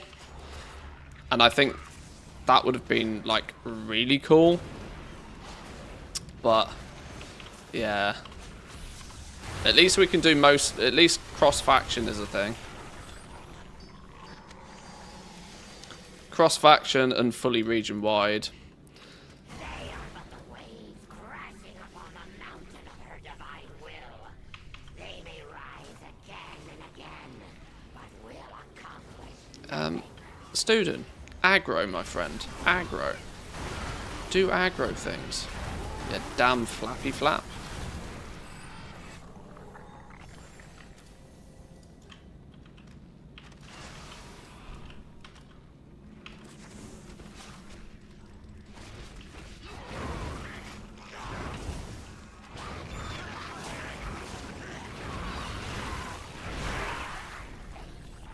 We will stand firm. The divine challenges us to face these intruders. Yeah, the worldwide launch I was quite happy about. And I think they got the timing right on it. It launched for me at what was 8 PM. So for Team UK, that was like 6 PM. I mean, which is absolutely smack bang perfect prime time launch for EU. Now, admittedly, that means for Team NA, it launched at like 9 AM or something, which might frustrate people who, live a regular life. But I think that's probably the best time slot to launch something so that everybody globally kind of has a go at it. I think that worked quite well. I don't know what those numbers line up for like Team Australia, but like it was it felt about as fair. 3 AM for Team U. Oh, okay, well Australia gets fucked then, But you're always going to have somebody's got to take an L. Somebody's got to take the L because the the world is round. Last time I checked, and not flat. Have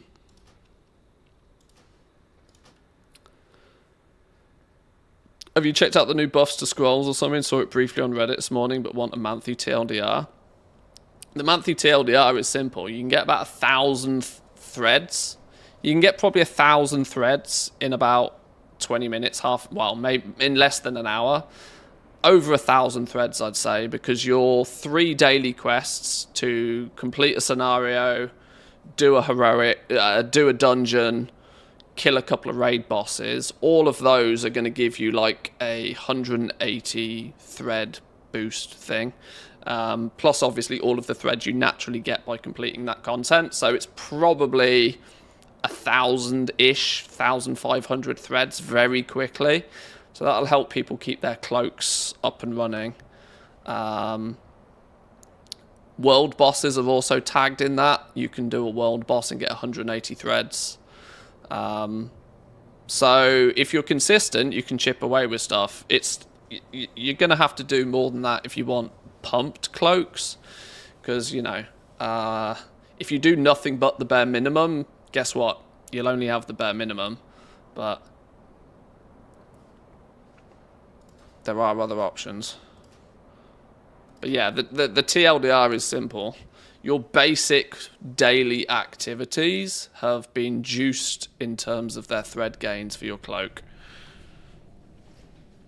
You can see in you got these, right? So your first, you get a spool. The epic ones are 100 threads. Epic ones are 100 threads. Legendary ones are 180 threads. Now those threads are obviously it's going to pick a stat at random.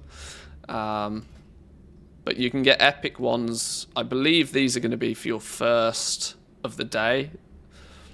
I've not done even LFR wings, look. So they first added this thread of experience. Now these are just like generic threads. So you'll get both.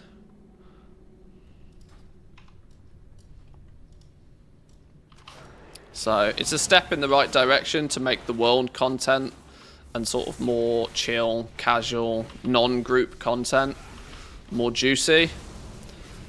It's still that the optimal way to get threads is to be doing group content predominantly.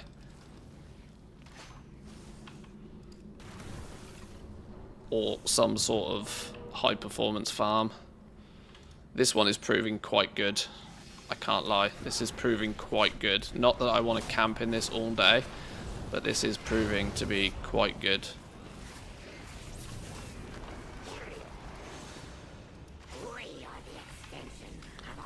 Can student do student things, please? Student has no idea what the word aggro means, apparently. Pet do pet things. We pull you, and we pull you fellas. And then we go brrr, and things melt. Oh, things don't melt. Oh shit. I was expecting things to melt. Okay, things melted. We're fine.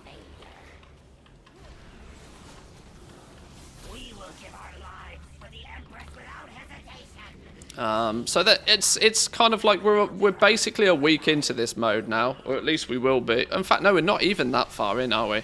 We're not even a week into this. But I think whoa, they were all stamina threads. I just got 1, 2, 3, 4, 5, 6 stamina threads in a row. What's 6 times 24? That's a shitload of stamina in one pull.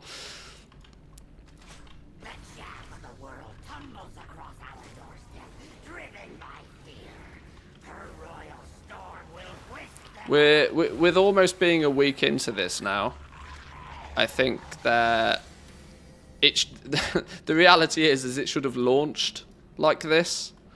It should have launched with all of these like threads and experience threads and stuff attached to it. And there's good argument to say that they probably, they might have known all of this before it went live, but when they have deadline, once it's in the calendar, it's in the calendar. If it's ready, it's ready. If it's not, it launches. It doesn't seem to make any difference nowadays. So once it was in the calendar, there was no going back. They might have, they just might not have implemented all of this stuff on time for the launch, which you would hope's not the case. In fact, I don't know. I don't know what's better. I don't know what's better. Is it better that, Is the scenario better that they just hadn't got all of this implemented in time for the launch? Or is the scenario better that they hadn't tested it properly and didn't even know and have been running around like madmen trying to fix it? I'm not sure which scenario of the two is better, to be honest. Either way, I'm glad they're working on it, because it's hella fun. The divine challenges us to face these intruders.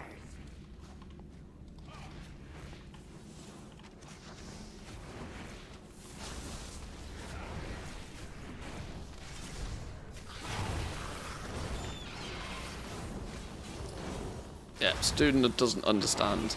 No idea what aggro is. He's lost his mind. I thought half of the Tinker gems were meant to have their threat removed from them. For this exact reason. Her chosen voice. Maybe not. If they opened up a second PTR test before launching this, a lot of players would have probably told them. This was the thing, right? That PTR weekend, I think it was too short.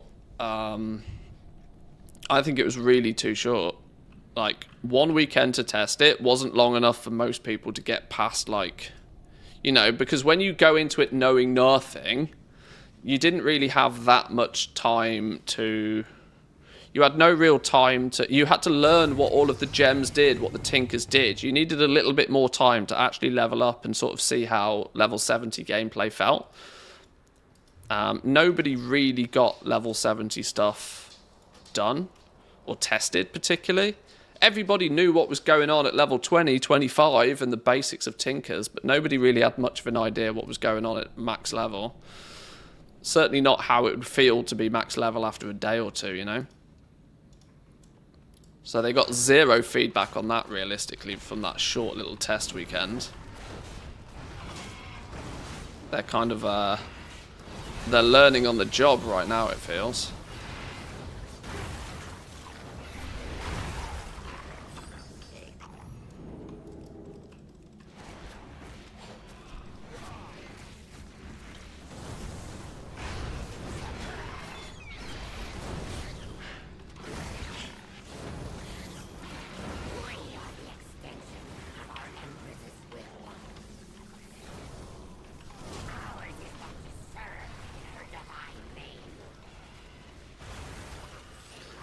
It's literally 2 days to test an infinite power game mode. Obviously, people would not be able to test that. Yeah, it was way too short. It was way too short. Or they should have given people pre-made level 70 characters to test with. That would have also done it. Oh, hello. That's not very nice. What happened there? Pre-made level 70 characters would have meant that some people could have jumped in. Some people could have tested the leveling. Some people could have jumped in and tested like the levels, like the end game. Our lives will be lost to darkness.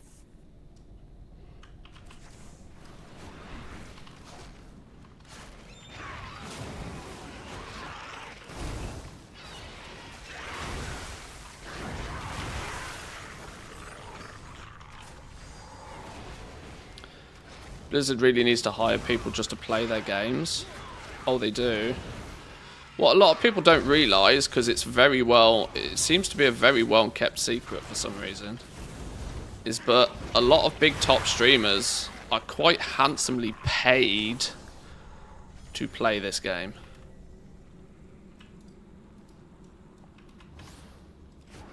There is absolutely, most definitely money exchanging hands with Blizzard and the top streamers. Obviously, that's more from the focus of marketing than it is testing. But Blizzard are definitely spending the moolah there.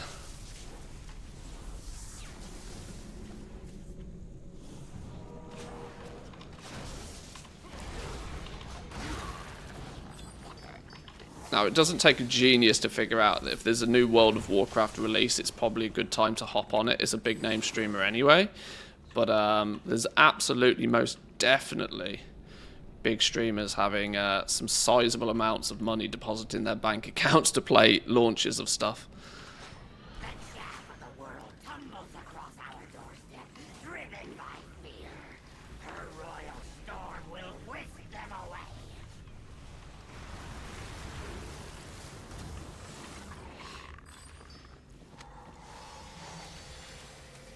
Right, I'm really surprised we haven't hit instance cap.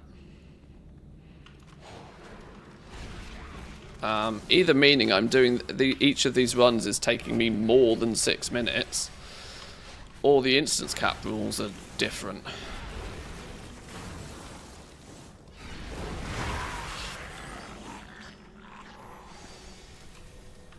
Because I've clearly done way more than 10 runs. I've clearly been doing this for way more than an hour. So I'm not sure what's going on right now, if I'm honest.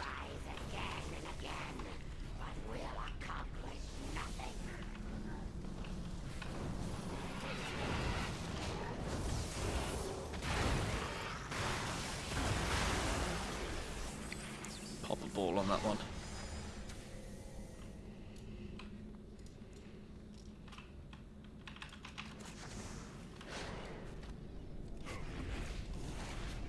What, are you getting an hour from here?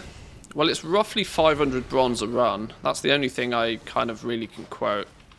Roughly 500 bronze a run.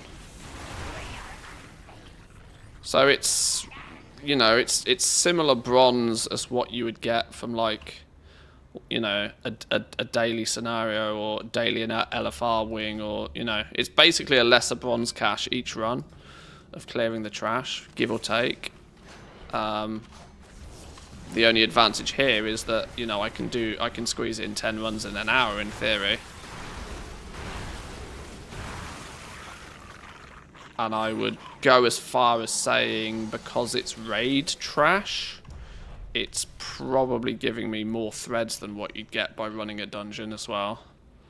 Oh, and actually thinking about it, that lesser bronze cache thing is a daily reward for a dungeon. You only get that the first time, don't you? But they have buffed the amount of stuff you get from dungeons and stuff. So I don't know. But, you know, by proxy of it being solo, it's probably more efficient than just chain running dungeons.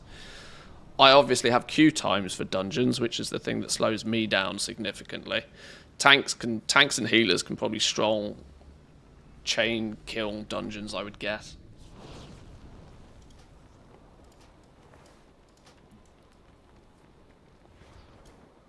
Oh, haha, there we go. Instance cap. So we have hit instance cap. Well, there we go. There we go. Right, let's convert up some gems quickly.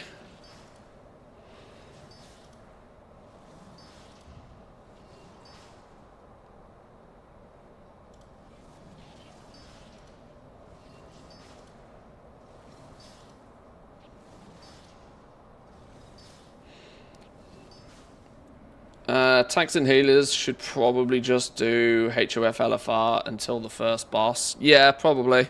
That feels kind of the smart move. Because you'll get the same juice from there, right? You don't need to do it solo. Plus, you'll probably have instant queues to do it, I would suspect, so...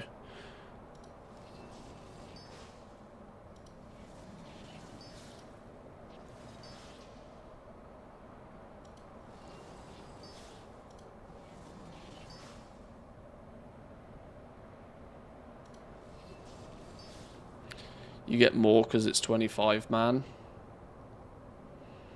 That's probably true as well, actually. Yeah, you're right. Because the loot will scale as well.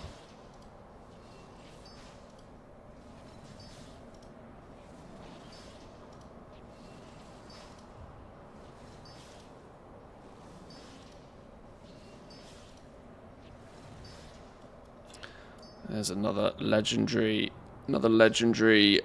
mastery gem. Need a few more of them.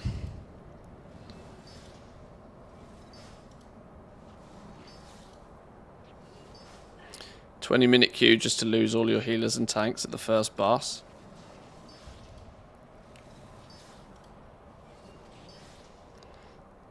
realistically, LFR doesn't need healers or tanks.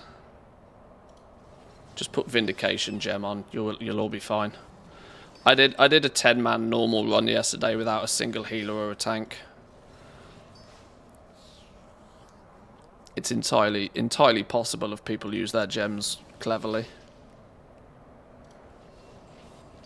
Not to put healers and tanks out of jobs or anything, but in the right scenario, you can get away without them.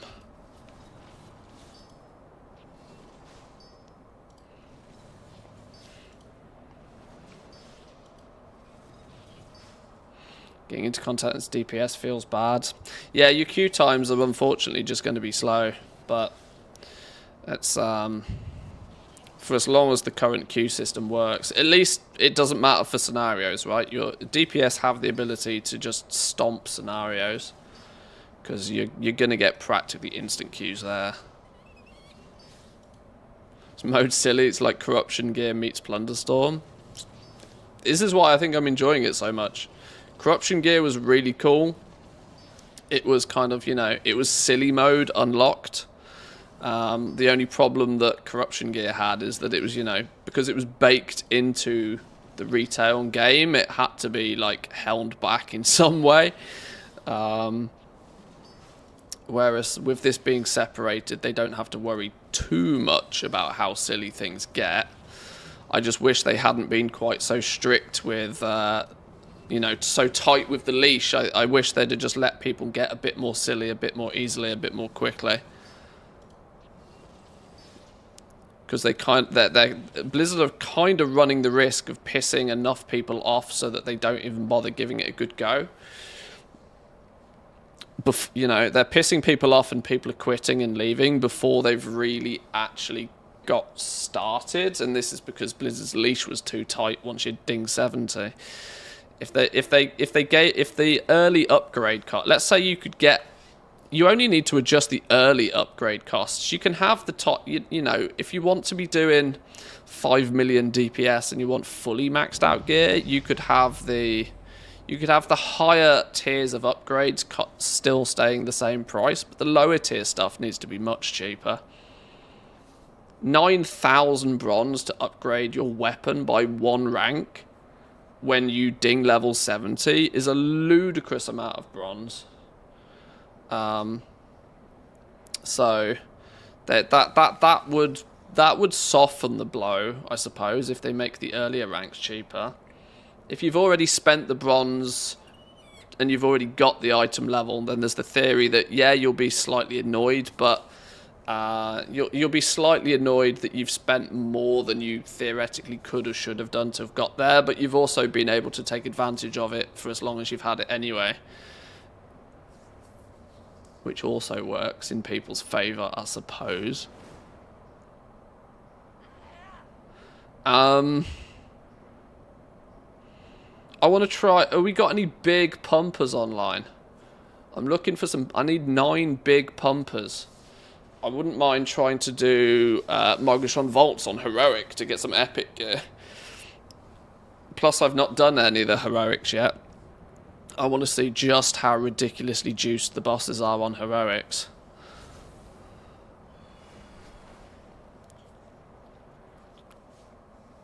If we can get a few people together to go and have a go at the Heroics, I think we could... I'm a 340 tank with no neck. That's probably good enough.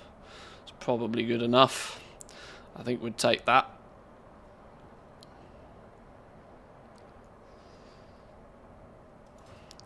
$24k rank on Cloak, no idea on Tactics, but GG Nuke. Well, it's Mogashon Vaults, it's not going to be... I don't think it's rocket science in there. I'm pretty sure, even on Heroic, it's going to be mostly the same. It's just the bosses have got a shitload more health that you just have to work through. I hope. But until I do it, I don't know. So maybe let's... there's only one way to find out, isn't there, really? One way to find out is to give it a go. Let's do Mr. Pandaria raids, start group. Let's do Mogashon Vaults on Heroic. Manthe. Obviously, you're going to need to be level 70. There are more mechanics on Heroic. People are asking 370 for the heroics. Is that what people are saying? I'm not going to put a minimum item level to begin with, but if you are fresh 346 gear, no jewelry, we're probably not going to be able to take you. I need you to have had some reasonable success gearing up for this one to give us some chance in heroics. If we go in there and we absolutely nuke the flipping place, then 451. Hello. In you come, son. In you come. There's one for sure. Anybody at or around the 400 mark gets a win. We'll take a tank.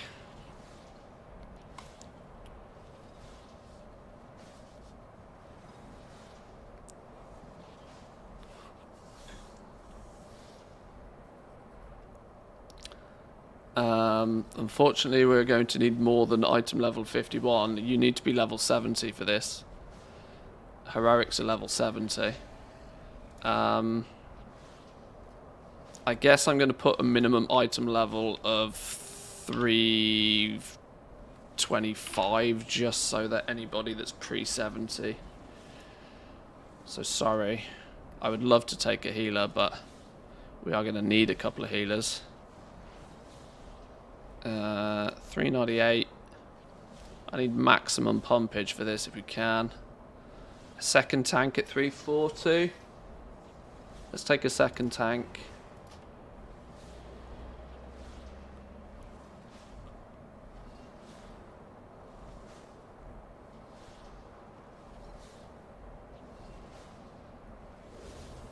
Where are we up to? 4 DPS, 2 tanks. Preferably could do with a couple of healers with some juiced gear, if possible. Finishing an LFR wing. Yeah, Foxicle, I think your gear's pretty good.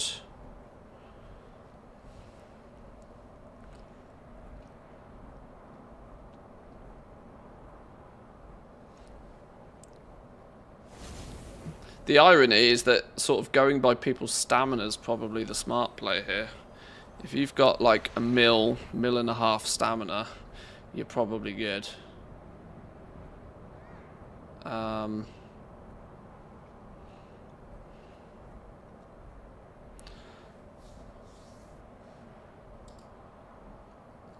Healers is where we're going to struggle. We've got Foxicon coming in a minute. Need one more healer. Now, in theory, we can get away with, like, we can swap out a healer for a DPS, I suspect, but we're going to need to run Vindication gems. Let me swap some of these around real quick. Let's take you off. Let's take you off.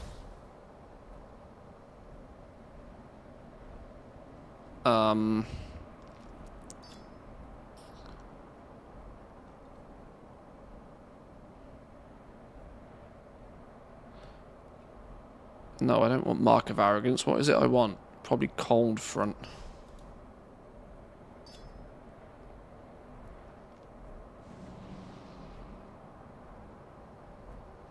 I will have Vindication on just because it gives us maximum healage.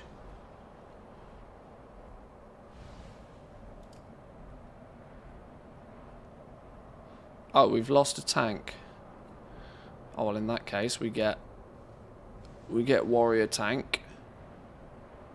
I wonder what the viability of 1 tank and 9 Vindicators is. Well, this is the thing, right? I tend to suspect that this necessity for, like, proper, you know, proper raid balance can be overcome by people just using, you know, if 9 people are stacking Vindication, 10% of the damage out, 10% of your raid damage being converted to healing nullifies most need for healing. I guess healers then just cover the gaps where there's like a big, you know, one-hit mechanics or something. Yeah, one absolutely juice to the hills DPS and a couple of healers. One healer I think we actually need. We've got one on the way.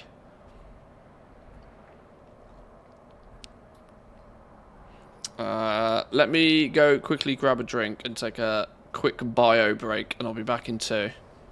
And then we'll get this going.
There we go, look, couple of healers, beautiful.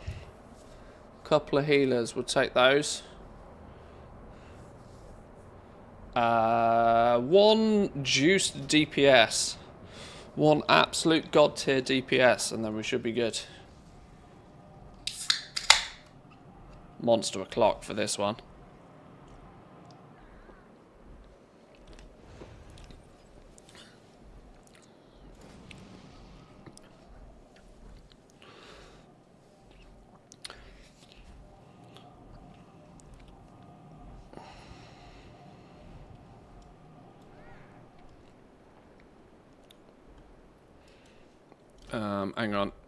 Hang on. Raid difficulty, heroic.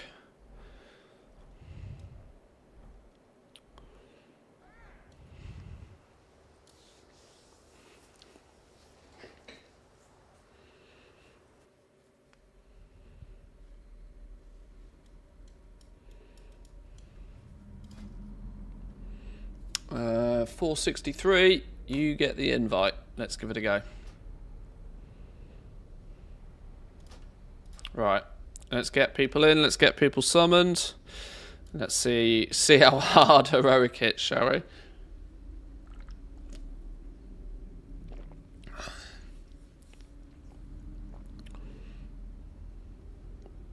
This will either go fantastically well, or or not.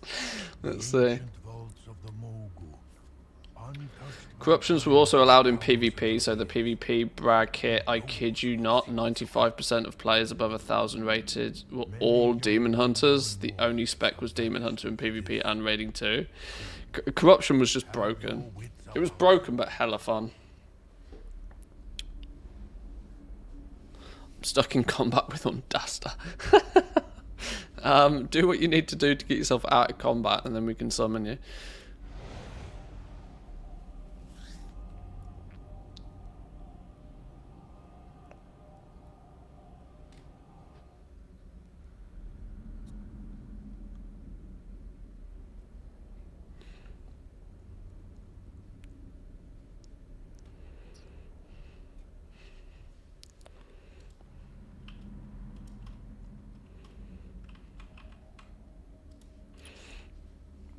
Right, who are we missing? Who are we missing? Are we missing anybody? Where's Foxicle at? We're missing Foxicle.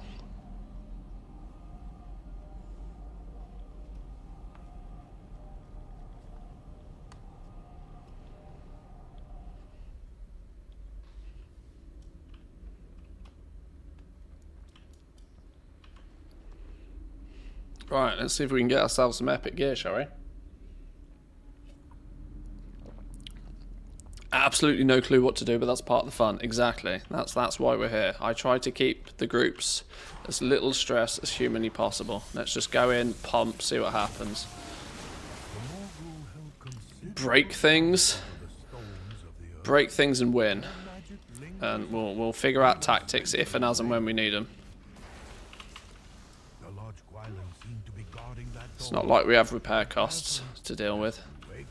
I'm not in the game of wasting people's time, but at the same time, let's see what happens, shall we?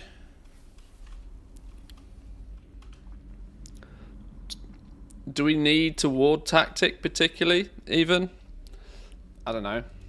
How much health have these bosses got? 365 million? 365 million, that sounds quite juiced. That sounds quite juiced. Oh yeah, we've strolled into an instance, by the way, even after we've hit the lockout. Yeah, ward's probably not very effective on these guys anyway. All I know is that it's probably yet more important this time to tank these fellas apart, right? Plus ward has been reduced. I wouldn't necessarily say fully nerfed, but let me give tanks assist as well, by the way, in case you want to do tank related marking and stuff.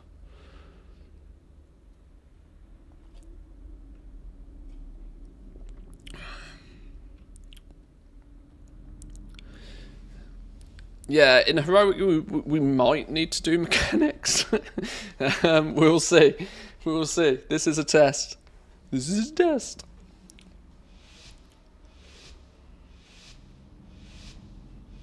If we have to, we have to. What can possibly go wrong, right?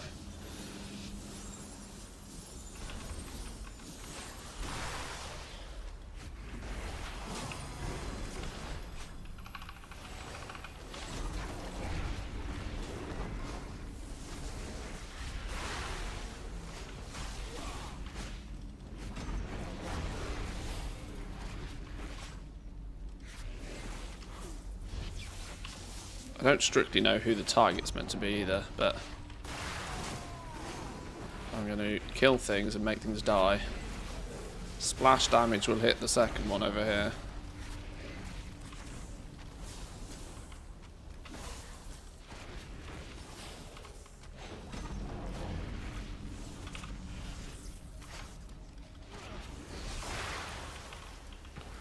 Crux Runner is pumping. Sheesh!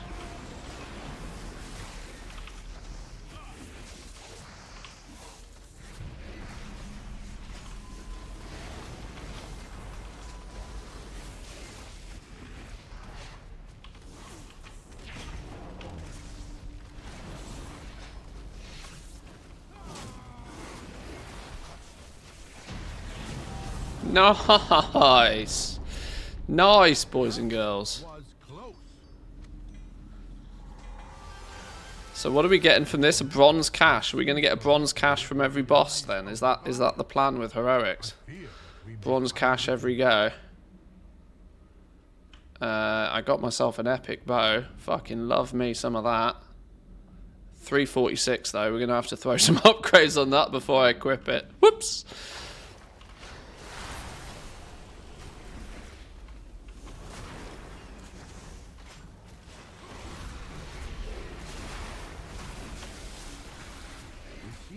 It doesn't look like they've done anything to the trash in heroic. It looks like they've only jacked up the health points of the bosses.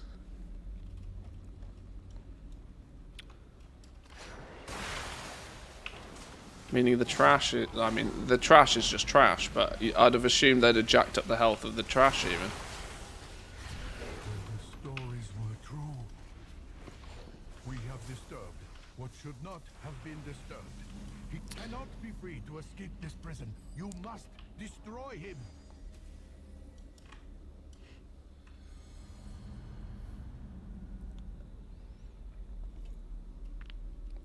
Okay.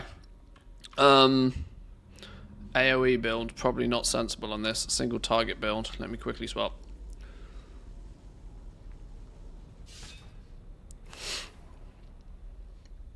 Okay.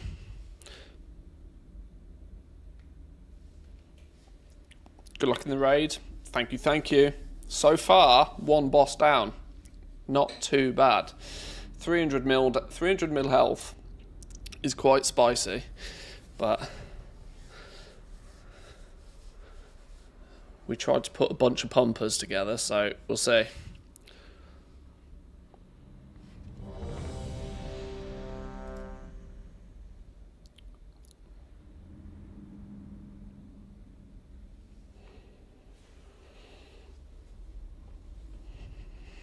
Why does Ranthius no longer have a selected role? How's that fixed? How has everybody broken their roles?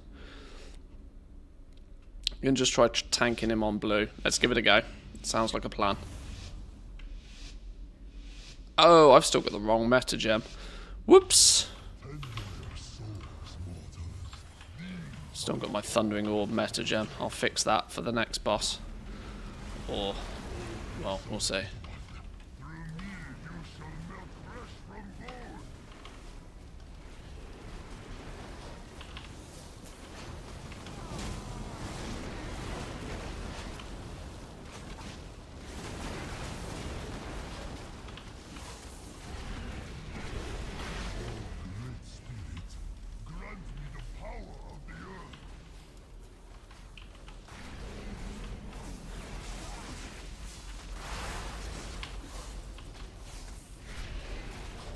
Ooh, raid healing gets spicy there. Vindication for the win.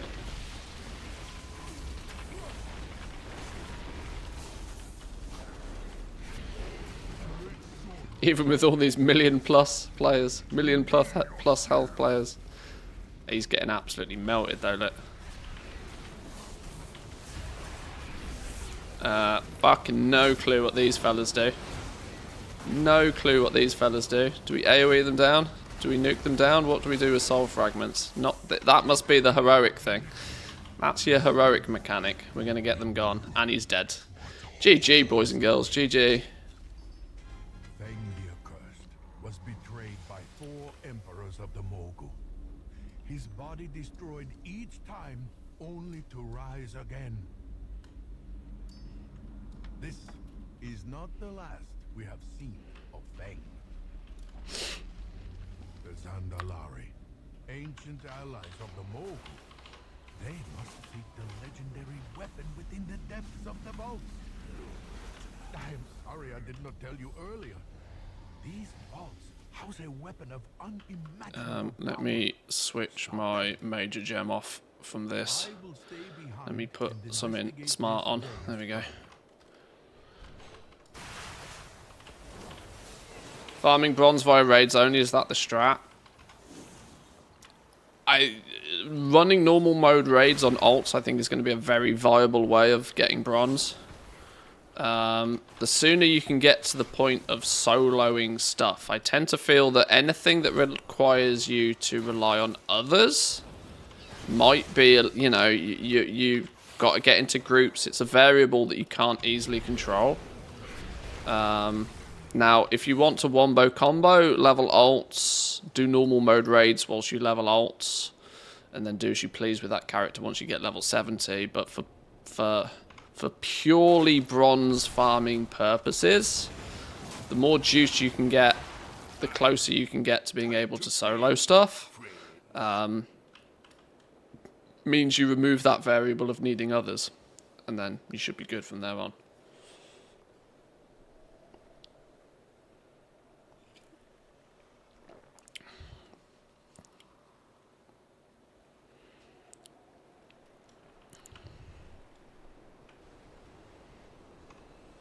It be dying time now.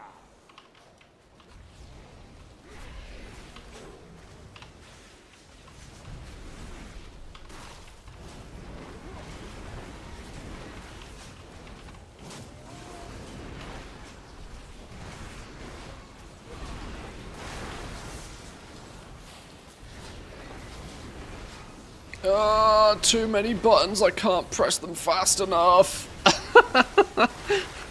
Damn you, haste.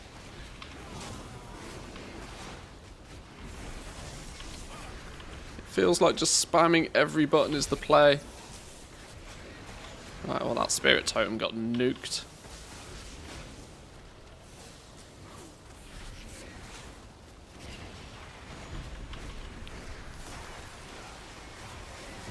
Damn, son, what did you eat? Nice.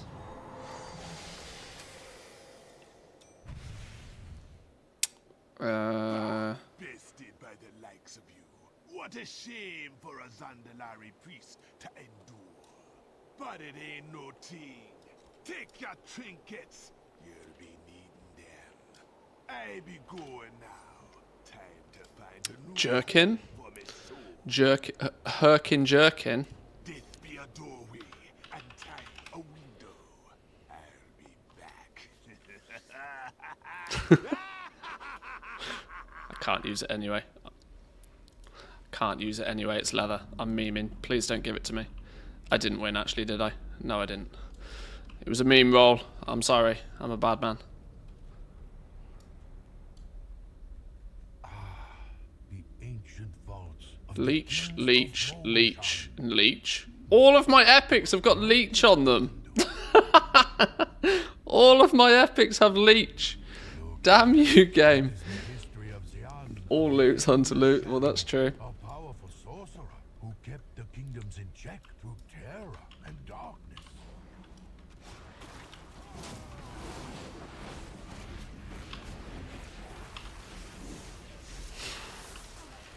This looks to be the record of Yang the Merciless, a great conqueror who ruled his vassals with an iron fist. Worst stat by far. You reach leech cap just by the cape. Yeah, it's yeah, yeah. It's not great, is it? It's not great. Well known as a masterful archer and genius thief.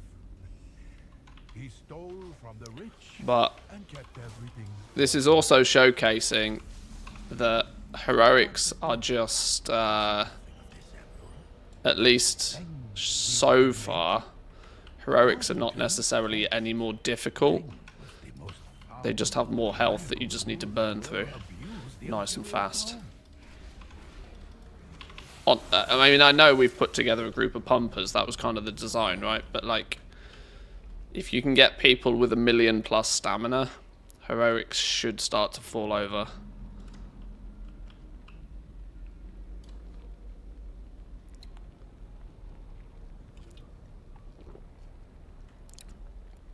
I mean, our druid here, though.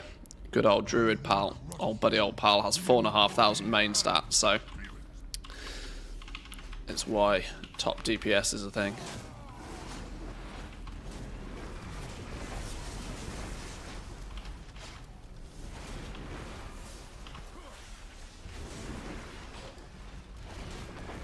So maybe, just maybe, boys and girls, maybe, just maybe, the lack of bronze is an issue that will disappear. Maybe not quite as quickly as people would like it to, but it will disappear.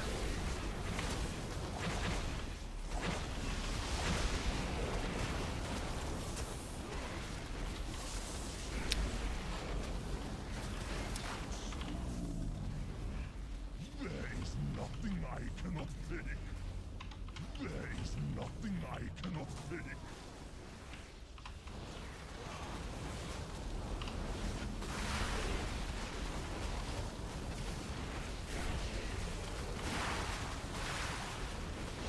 Darkness comes, and with it,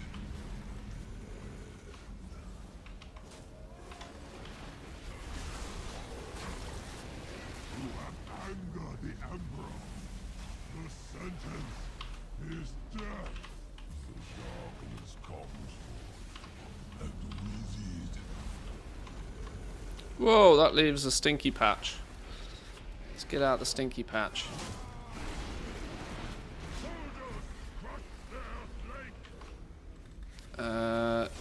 Dodge time.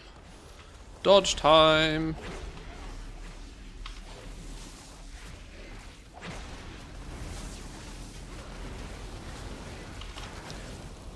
I think those. I think the dodge time is pretty much a one-shot, even in heroic, by the looks of things.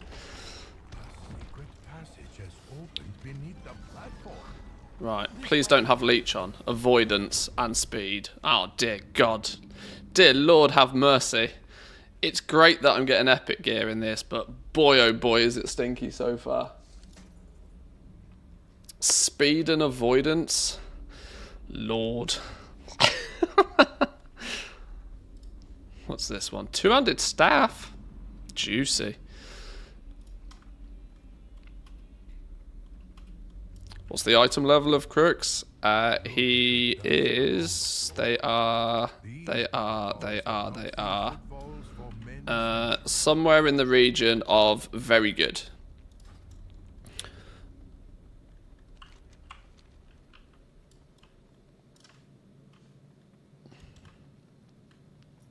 Uh, 451, there you go. 451.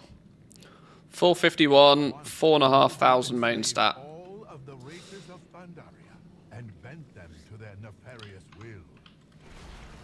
These Jinju have been locked in an eternity of service.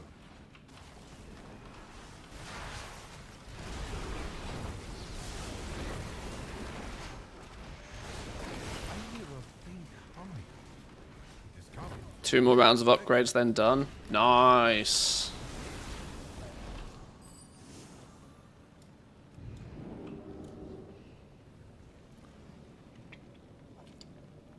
Then the collecting begins. Or do you do it all again on an alt? That's the question. There's weirdly no reason, like, other than just wanting to play a different class, it's weird how, because there's no, like, cheaper gear upgrades for alts, they don't even need to make it, like, 90% free. They could just do it half price for alts. Half price for alts would make it feel like actually leveling another level 70 and playing another level 70, sorry, would be worth. The only reason I'm going to roll alts in this mode is purely to get bronze to buy collectibles. I can't see any reason to try and do this whole gear boosting thing on another alt particularly, unless you're just bored and have nothing else to do.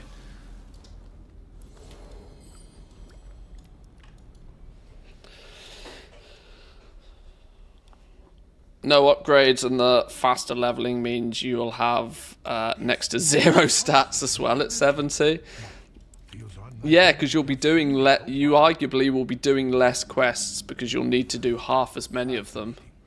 So you'll theoretically ding 70 with half the threads you probably did when you did it on your first character. And if your first character felt weak sauce, then your next alt is going to feel double weak sauce. Is there anything different with this on heroic, or is it just nuke balls don't fall through floor? Is that still the same with Elegon? Nuke balls don't fall through floor. The energy vortex prevents targeting in or out of the energy vortex. I don't know what that means.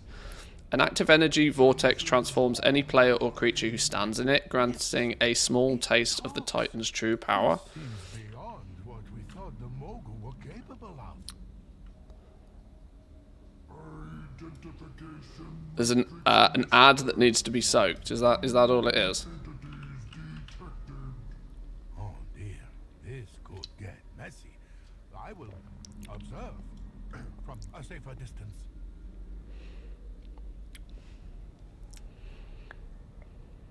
Entering defensive mode. Disabling output. Failsafe.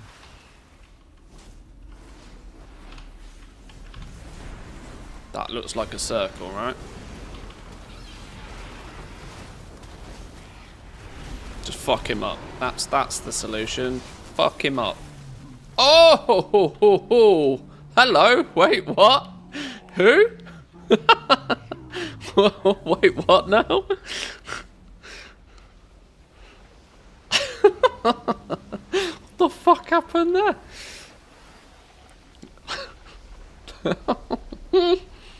You went boom. That was an Alchester.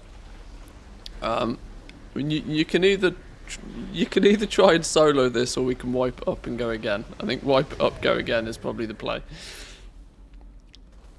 Okay. Okay.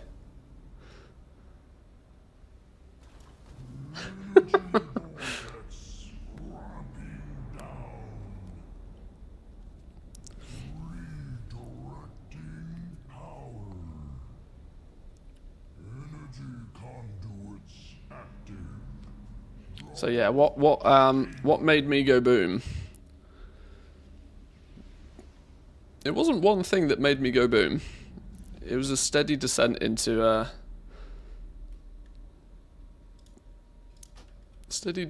chaos there.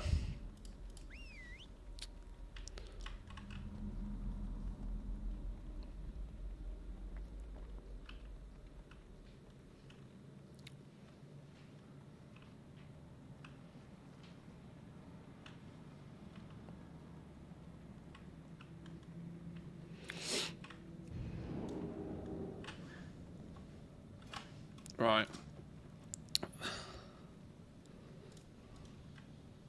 Contact with the energy vortex transforms the target into a celestial form, increasing all of its damage done by 50% and its healing received by 50%.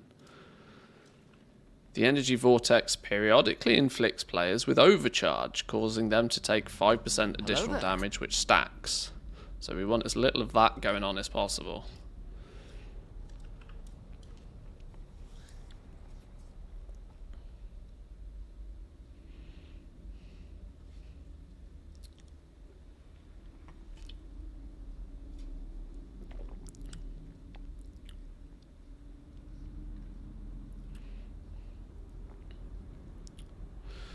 Need to get him off the platform. So get him off the platform, then nuke him. Is that what we're saying? We can work with that.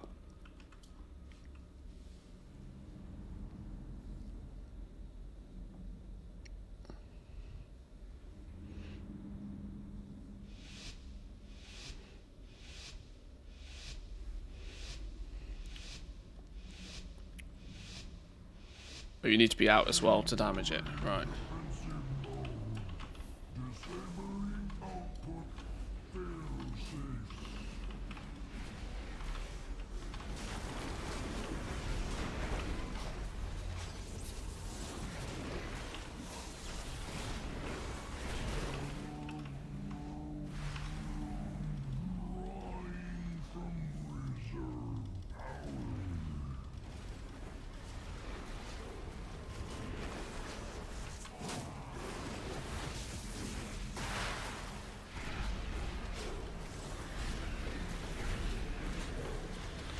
Are we not going to have ball issues here? Oh shit! It went boom and I was still standing next to it. Stunned, removed if healed. Get me up, boys and girls! Get me up! Get me up! Thank you, thank you, thank you. That was my fault.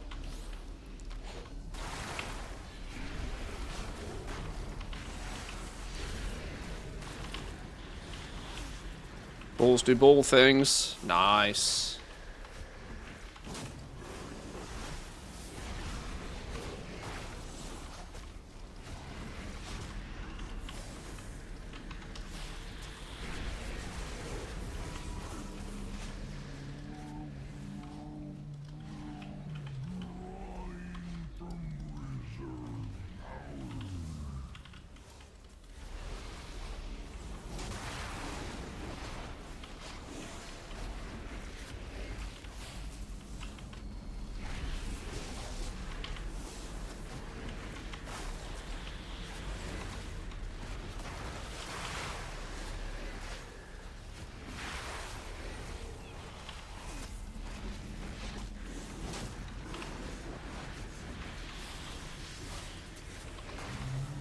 Good job, boys and girls. Nice one. Nice one. So there's a little things different with that, with heroic, but not too crazy different. And so, the mogul's power. Good job. Go on. Haste and leech. Discs look familiar. I'll take haste and leech. Haste and leech is better than nothing. They call to me. The discs. I must. I Where's see that one? everything clearly now. The Titans. It would seem the moguls salvaged and repurposed ancient Titan technology to advance their empire. We must go. We are not done yet.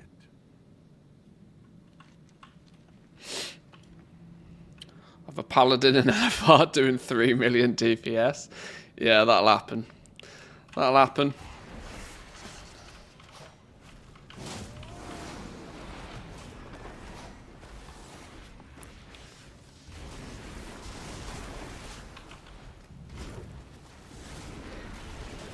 Kind of done with this mode. I was intrigued and enjoyed it at first, but then realised there's nothing here I can not do in the main game. Still fun to watch it though.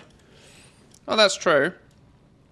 You can, in theory, like all of the, if you're just seeking out the rewards from this mode, you can get them all in,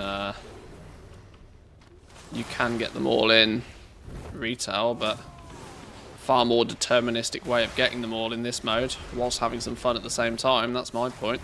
That's where my enjoyment comes. Anything and everything I do is in some way, shape or form leading me closer to the end goal. Where retail is often very segregated. If you want this, you must do this. If you want that, you must do that. I like this kind of like, do whatever you want to do, and slowly but surely you'll get the thing you want regardless. It's cool. I enjoy. Do we probably want to, whilst Trash is coming out, have a little look, see if this dude does anything different. They still share a health pool, but I'm assuming that there's a... If they share a health pool, I'm going AoE.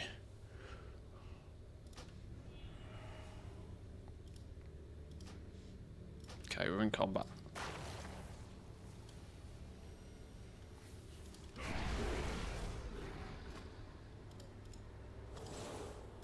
Okay, maybe I'm not. It's fine.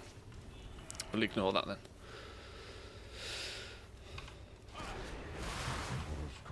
Care for sparks, they explode. Okay. Sparks go boom.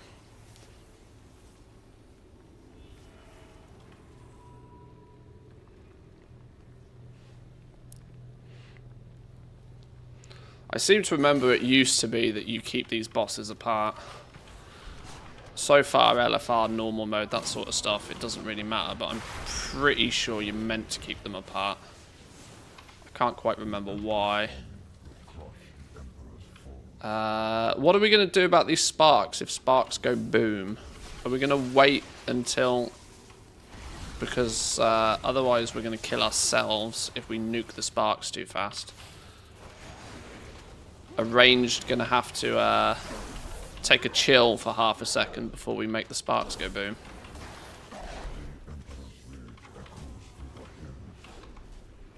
Let melee get out of the way.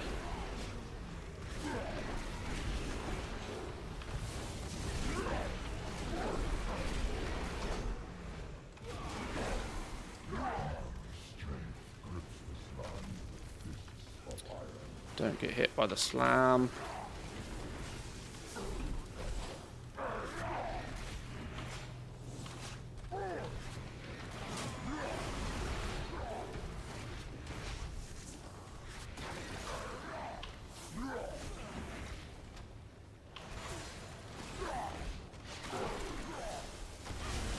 Doesn't seem to be too bad.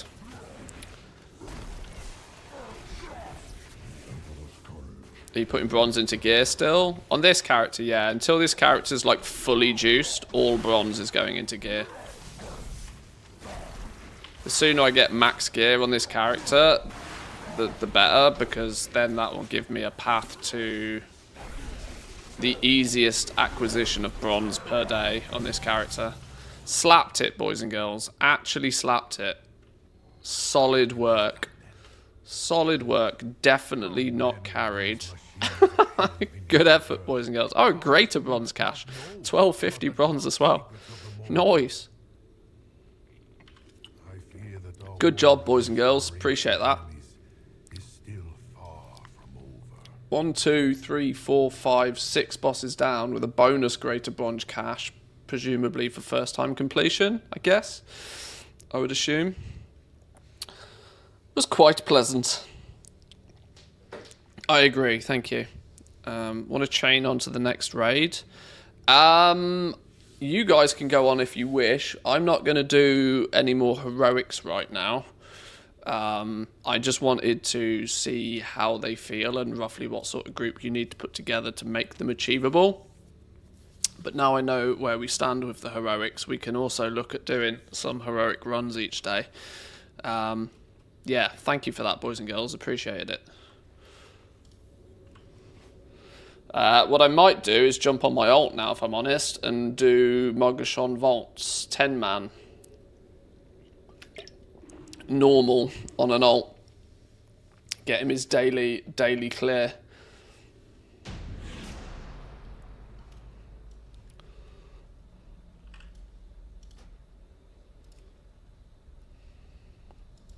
But of course, you lot feel free to continue on if you wish. I'm easily replaced in that regard. Oh, a greater spool of eternal thread. Look, here we go. What do we get by this? 180 main stat. Yes, of course it procced on the main stat. Happy. That makes up for getting leech on all of the flipping gear. Okay, 750 for each of these. 2 1250s. Juicy. I'm considering it. 360 item level now. No neck. Confirm HOF trash easy now. Need 200k bronze to get all my mounts, etc. that I want. Did you pick up the daily then to kill 2 bosses? Probably not. I don't know where I got that from. I'm not sure. I should have probably picked up my daily quests before I'd done any of that business, honestly.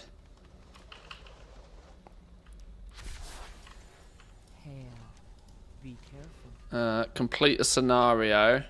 Goodbye. Maybe we just quickly bang the daily stuff out of the way. What do you want? Complete a scenario.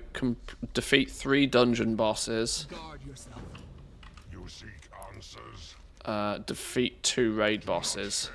So the way I'd probably suggest most people do this, you queue for a random scenario,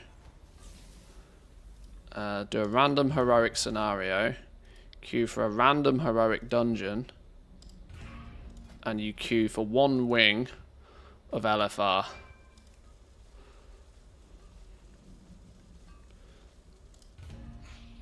And then by the time you've done all 3 of those, you've completed all 3 of your daily quests. You hand those in. That's a shitload more threads. That works, doesn't it? What am I up to? 18k. Let me have a little bit of a look at some of this gear then. Let's have a little looky at any of this gear. See if we're going to use this. Haste and leech. I probably don't want leech on my gear if I can get away with it. Haste on my weapon though. Very happy with haste on weapon. Speed and avoidance on boots. Annoyingly not stats I really want. Verse and leech. If it has leech, I'm probably not going to waste the currency on upgrading it. Leech on a weapon, speed and leech on bracers. Wow! Out of all of that, I think only that weapon, that weapon is the only one I might actually use. Wow, that's a shame. That's a shame. Oh well, all of that can go in the trash bin.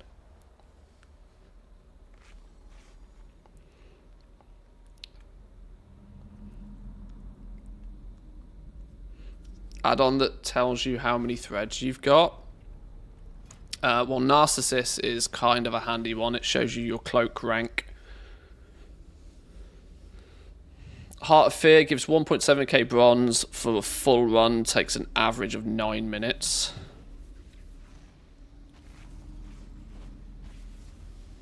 Or the first wing in LFR.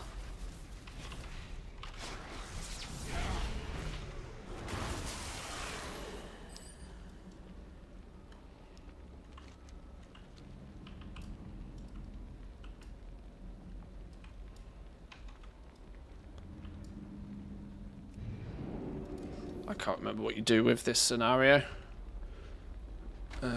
Kill things, I suppose, is a good start.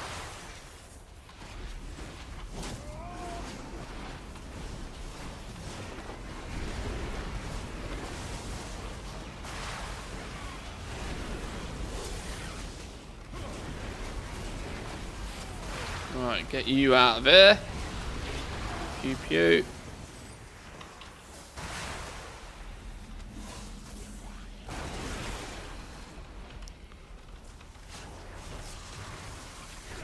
Praying that I get tusks from retail and garage runs before I buy into Mop Remix. It's what, 20 bones I think you need for it in Mop Remix. You get 1 bone per kill of Garrosh on normal mode, 4 I think on heroic, and 10 on mythic. Which, whilst might sound a little bit out the reaches for some, it probably won't be. Give it a few weeks. Can you do Garrosh skip in Remix? No. No, you do have to clear it, unfortunately. They're not going to make it that easy for you.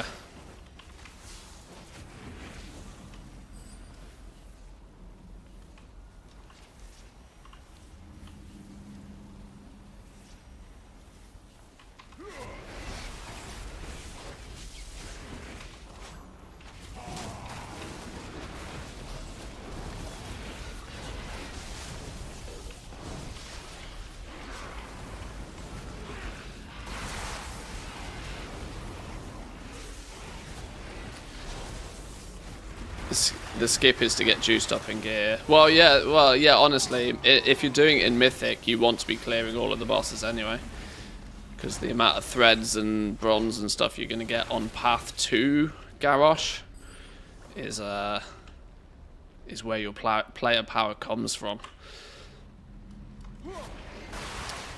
It's kind of interesting how this game mode has presented, you know. It showcased that skipping stuff isn't the plan, right? You want to just nuke your way through the content as quickly as possible. Skipping stuff is suboptimal, which I think is quite funny.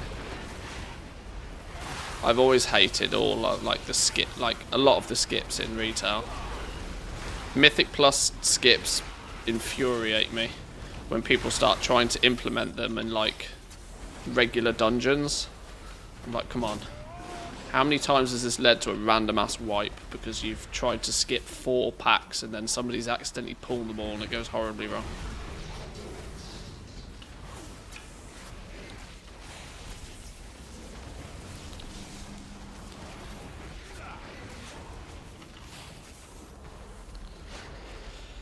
Are we sure about that? We are, yes. Because it was asked in interviews and Blizzard have said, no, there's no skip. It's against the concept of Remix. They want people to go through it. Is what they said.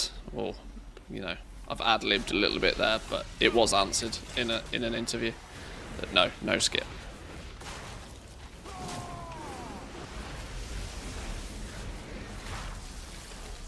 But, you know, if there's enough call for it, who knows? Who knows? Honestly, doing Siege of Orgrimmar on normal every day and having to do that 20 times to get your tusks is going to be really painful.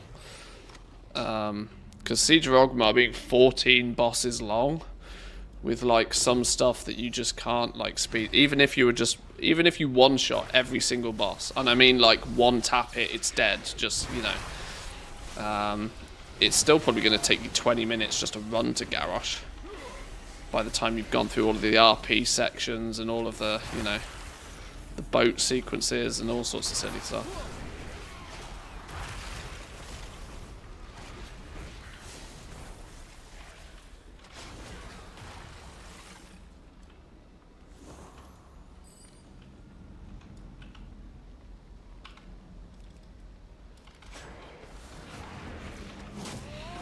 You can skip the RP. Yeah, but it's still like simple, straight up running time between 14 bosses in the first place just to get there, sort of thing. Pay the froggers from. Yeah, just speak to Echo. I'm sure they'll help you. I'm sure they'll be more than willing to help you.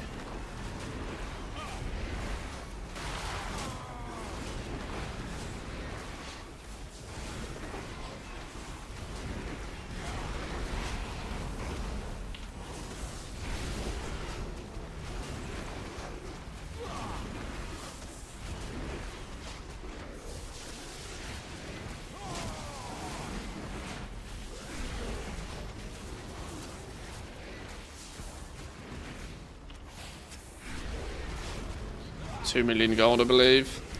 Yeah, I've heard of some people selling mythic runs to it. I'm not entirely sure how I feel about that, but it's not really of any surprise, is it? Let's be real here. It's of no surprise that that's a thing.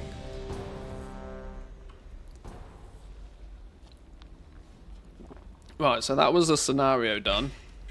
Where's me? Okay, there's my epic thread from doing the scenario.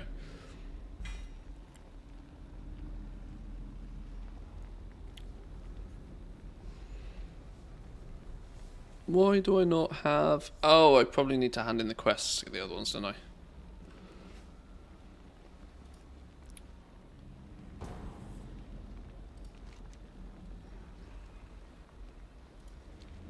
Come on, DPS. Press the button. Press the button. If you're not going to press the button, I'm going to kill things.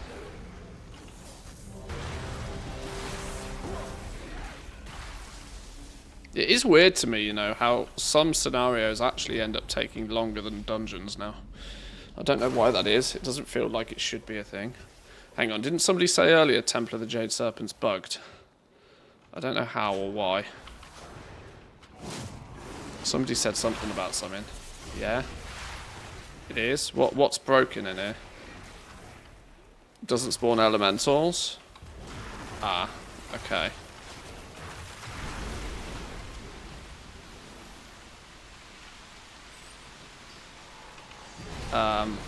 Okay, well, let's see. Is that normal or heroic or both? Do we know?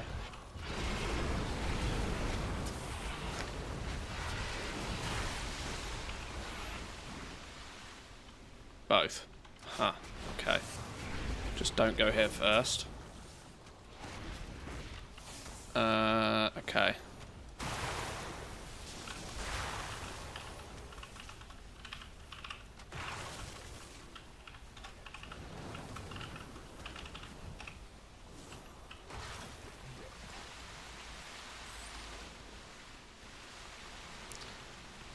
In before nobody listens.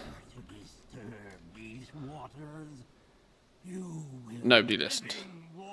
Okay. Right. Okay, nobody listened. Nobody listened, and I'm locked out. Okay. Right, well, good luck, fellas.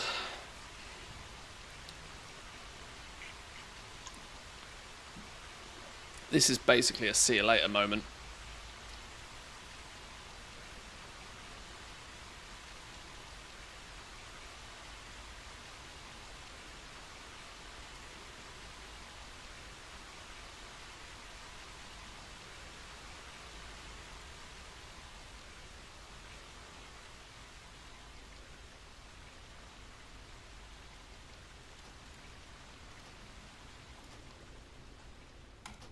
Yep. Good luck with that, fellas. Good luck. Good luck.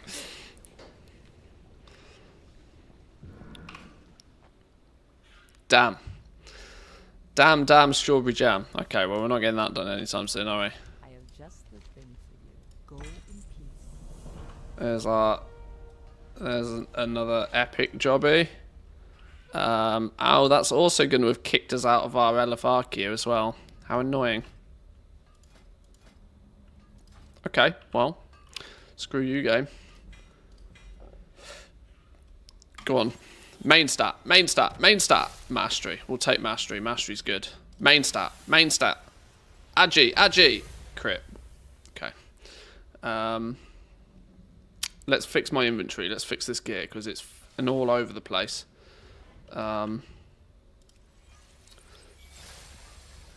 What did I say was the consensus on all of these? Haste Leech. Yeah, it's cool. It's epic, but it goes in the bin. I don't want epic. Right, let's get rid of all of the Lobby shit first. Let's get rid of all of you.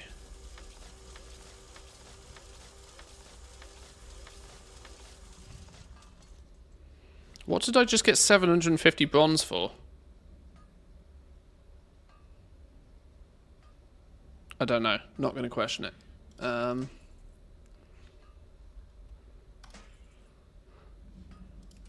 Do you get more bronze as well by scrapping epic stuff? I bet you don't, do you? I bet you don't.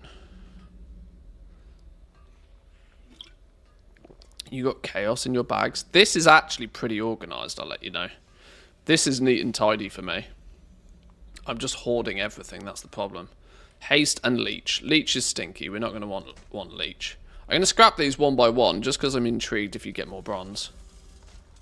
33 bronze. No, I guess you didn't. I guess you don't. Speed avoidance. I've got haste on my boots right now. Not worth the upgrade to epic. With 2 secondaries that I don't care about. So you get scrapped. Verse and Leech. Versus crit. Nah, I'll keep what I've got, thanks. A weapon with Leech on it. I have a weapon with haste ready to go. Speed and Leech. Extra stinky. Extra stinky.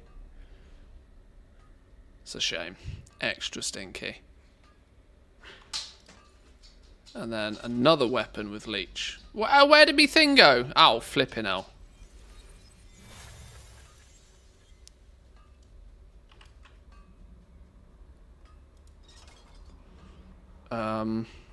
Did I come to the conclusion all of these are dead to me? I think I did. It's only the weapon that I want. Well, epic weapon. We can live with epic weapon. Can't argue epic weapon, really.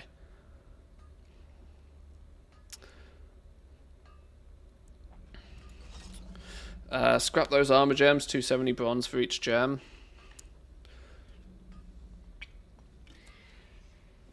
That's also true. I'm probably not going to use these, am I? I can't see a reason. I can't see a world where I would ever use armor gems. So there's like 3,000. There's like 3,000 bronze there. If I get if I'm within 3,000 bronze at any point of a cheeky upgrade sweep, I might do it. But for now, I'll keep them knocking. I'll keep them about.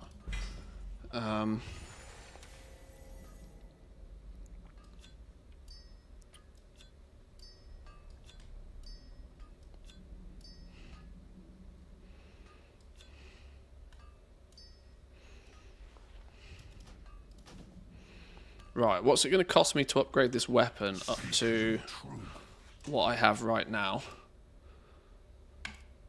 Oh my days. It's going to cost me 12... Okay. It's not actually, is it? That's because to get it to what my current one is, to get it to 444, it's 3,000 bronze. To take it from blue to purple is 3,000 bronze, and I will gain... What will I gain by doing that? What have we got on this one currently? 6,187 agi. All I gain is 237 haste. That's literally all I gain. Wow. That's real stinky. That's the most unnecessary. That's the most unnecessary, most ridiculous amount of bronze just to swap it out to get myself 237 haste.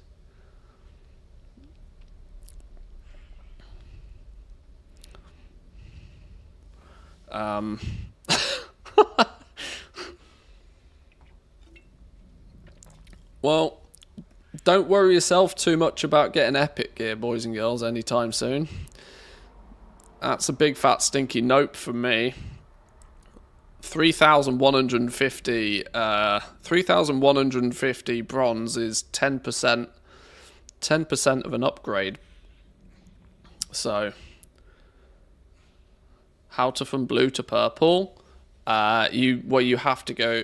You farm heroic raids, drop your perps. But yeah, 3,150 to upgrade this 346 item up to 444 like my current one is.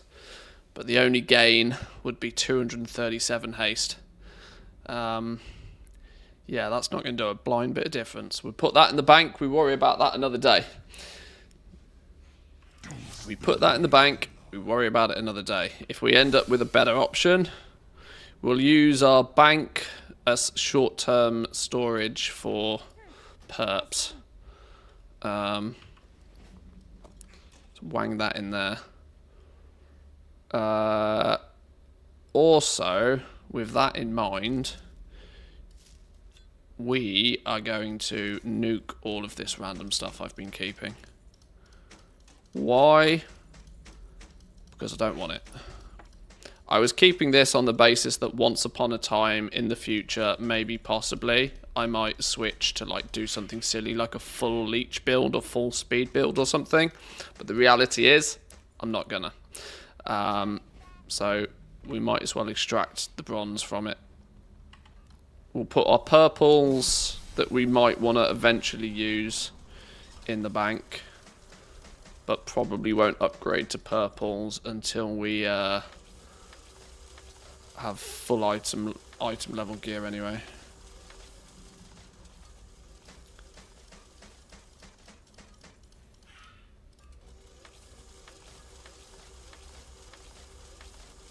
If it was mastery, maybe, because you stack it. Yeah, mastery, I might have considered it, but even still, it's like 3,000. Like, it's 38,000 for a full upgrade. 3,000 is like basically 10% of that. I'd rather sooner have a full upgrade. I don't know what we started the stream on today, but I'm at 21,000, so 38 doesn't seem out of reach today.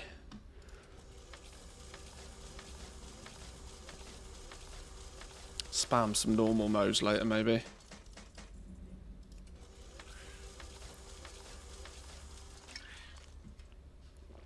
Okay.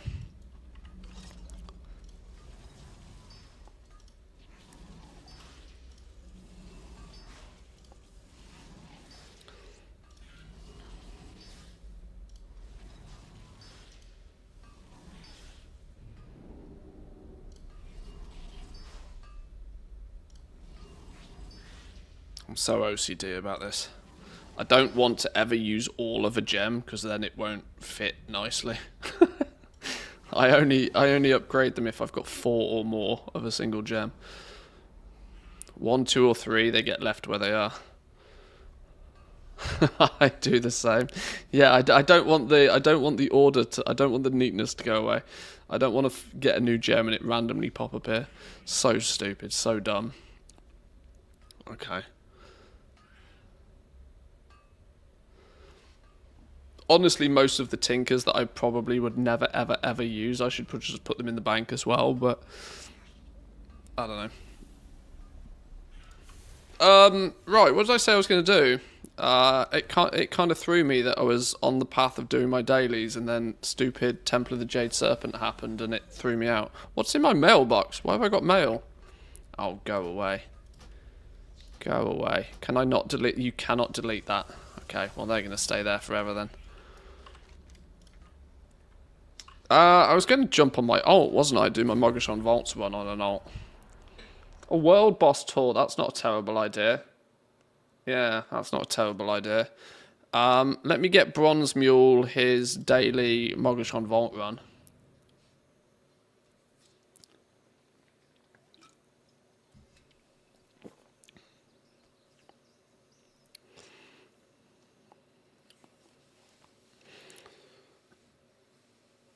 You can if you delete the one in your bags first, and then one by one. Oh, nah, they can just stay on the mailbox. Right, raids, start group, Morgashon Vaults, 10-man. Pumpers, maximum pumpers. Maximum pumpers. Feel free to bring your alts.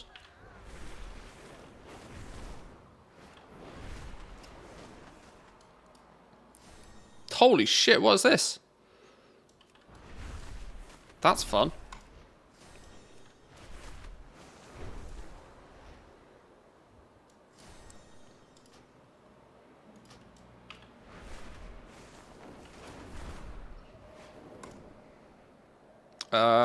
One more tank. What are we on? What are we on? One more tank.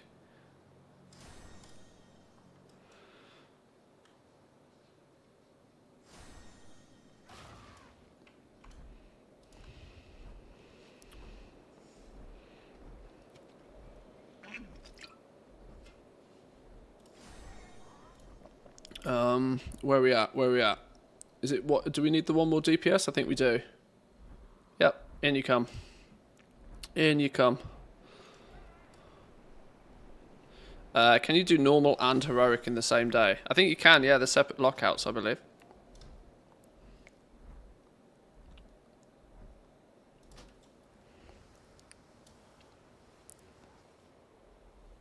Oh, you don't think so? Wait, hang on. Oh, I guess we find out in a minute. Are you sure?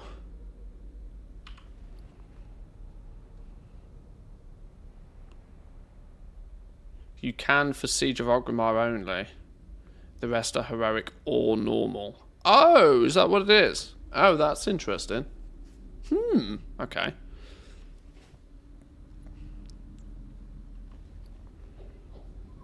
Where's me summoning portal? Summon. What's it called? That one.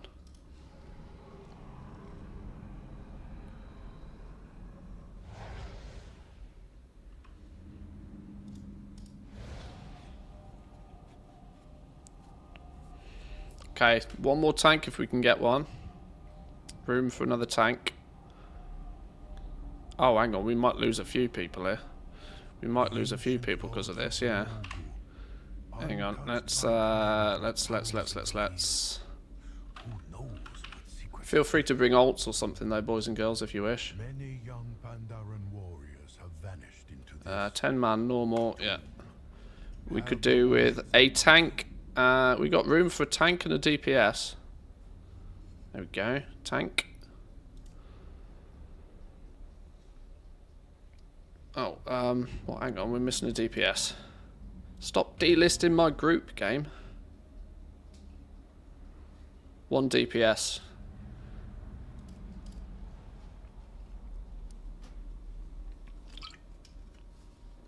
So I tried to go by a first come, first served. It's seemingly the fairest way to do it.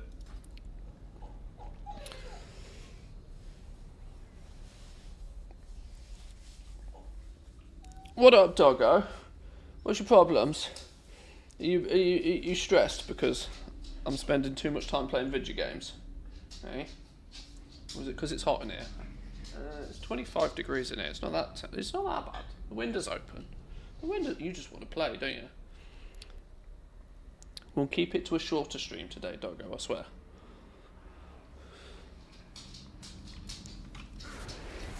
Is anybody else crazy and talks to their pets, by the way? Surely everybody, right?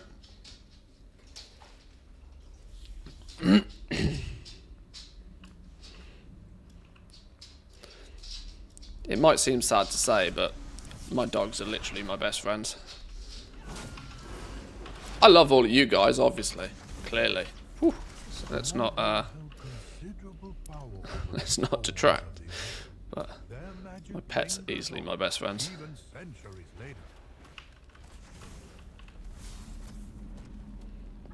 I think it's more crazy if you don't talk to them. Fair.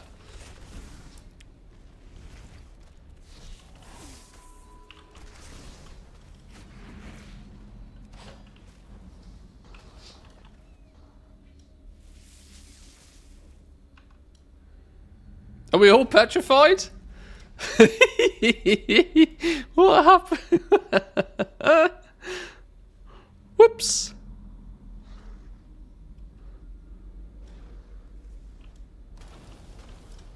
Where's me pet gone? Student the second, come back. More deeps, more deeps. Tread carefully, lest you wake. Do I have Glory of the Pandaren Raider? In retail, I have no idea. Probably not. Oh, your pet's dead. Whoops.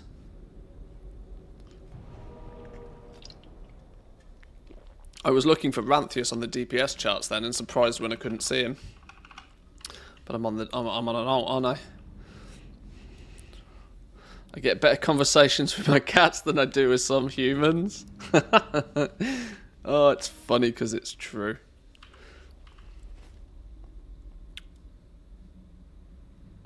It's funny because it's true. Right, I've got 191% experience already at level 28. This could be interesting to see how quickly we level up this.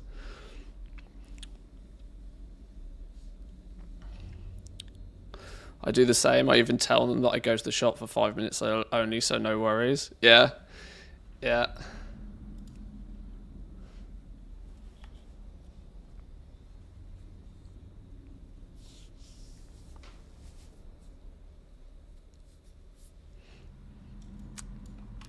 Let me also do... I promote tanks to assistants, so you can do... tanks can do tanks things. I don't think we particularly need to do ward business. I think we just nuke bosses. Just nuke bosses.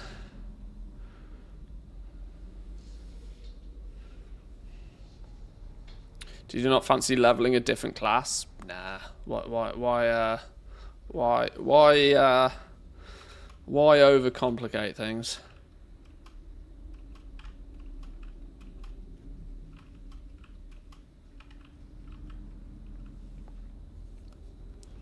I can't imagine, because we've got some lower levels in here, I can't imagine everybody even has ward and stuff, so just hit boss. 2k Dracothis is going to cry on a reset day. That's cheap. That's pretty cheap. It's pretty cheap. I can't necessarily suspect that there's that many people super focused on retail right now.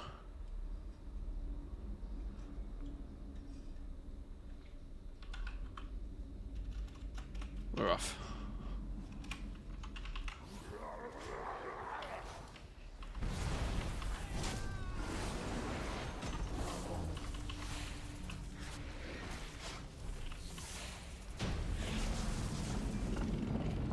Dead. That was close. The door mechanism seems to have activated with the demise of the Guardians. I fear what we may find within.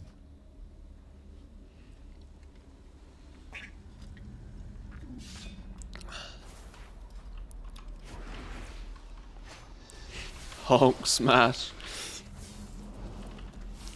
What the hell was that? Hulk smash. Welcome to normal mode raiding. Pew pew shit. Shit dies.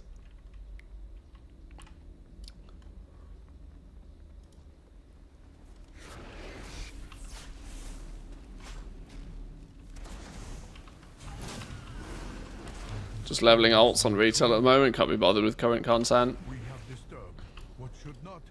If you're not in any need of them, if you're not in super fast need of them, quite honestly, Mop Remix, whilst it may not be quite as advertised in regards to leveling alts, it's still hella fast.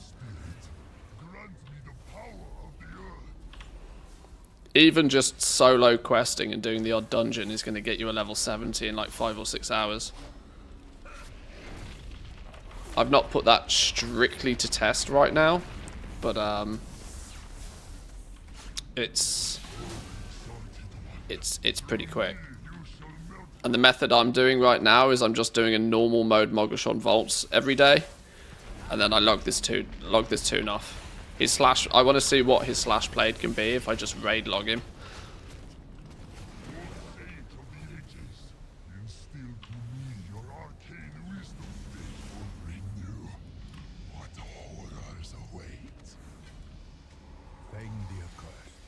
betrayed by Would I get 24,000 experience for that boss kill, which is like 70% of a level? only to rise again.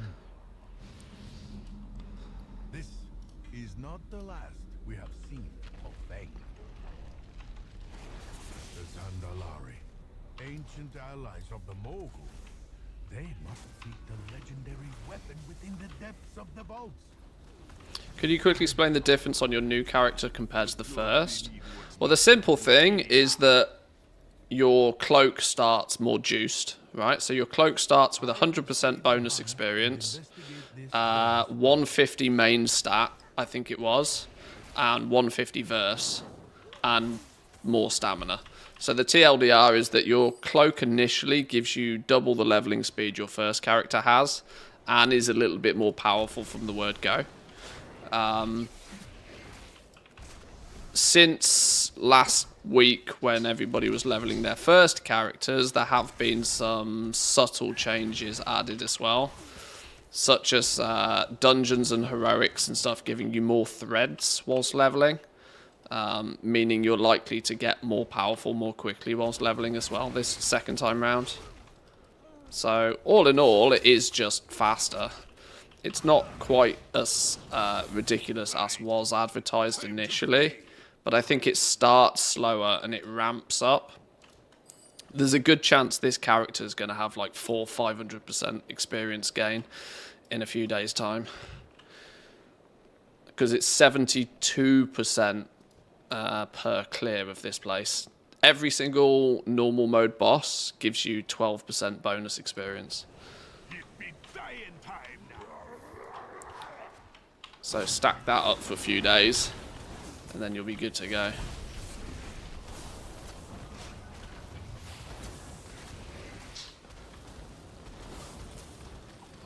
Does that improve with each new character? No, it's your alts get a template cloak. It's technically based on your highest thread achievement on your main character.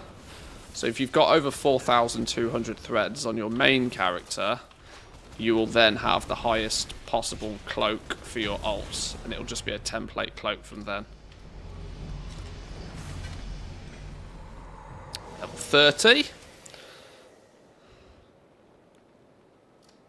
Bah, bested by the likes of you. What a shame for a Zandalari priest to endure. But it ain't no thing. Take your trinkets. You'll be needing them. You'll be needing them. Try some casual leveling in Remix, but I think leveling at Brackenhide Hollow with power levels is still quicker. Yeah, maybe. Although it's, you know, you've got to sit there AFK for whilst being boosted, and you probably also need to pay for it, so... leveling alts in Panda Remix ticks a few boxes though. You're slowly going to get level 70s, obviously. Even if it's not the fastest, you'll still get level 70s pretty competitively. It's fun, it's easy, and you just blast it. Secondly, the bronze you get whilst doing it. I've got 11k bronze on this character already. Can obviously then be converted into collectibles, pets and transmog and stuff at the same time for each character you do, which is an advantage you're not gaining if you're being boosted in Brackenhide Hollow, for example. It's kind of a bit of a it's a multi-purpose approach.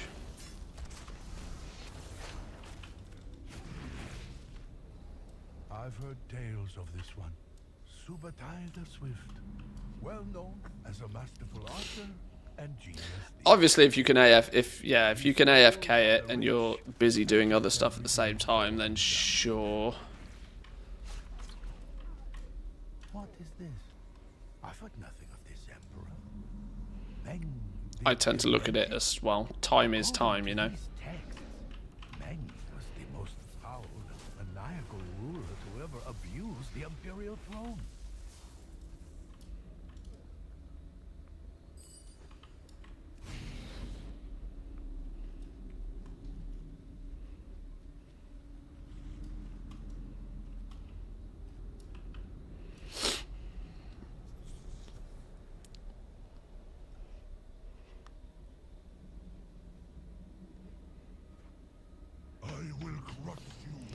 Pew pew.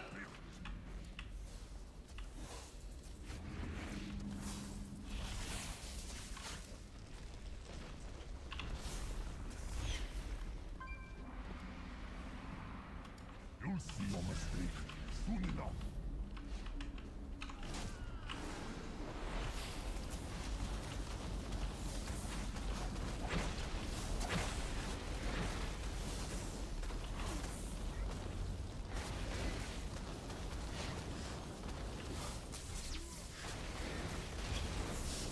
All is yours, mine soon. You will understand why my subjects fear the shadows. Why did my health suddenly go down to like practically 0 then? What was that all about? Darkness comes for What happened? the Emperor. I've seen that happen a few times now, and I don't know why. Is it somebody else's toy? Shroud a party member within 40 yards with Void, granting them a shield, absorbing damage for 20 seconds, and reducing their health to 10%. Ah, okay. That's what it is. That's good. That's worried me a few times. I'm like, oh, have I stood in shit or something?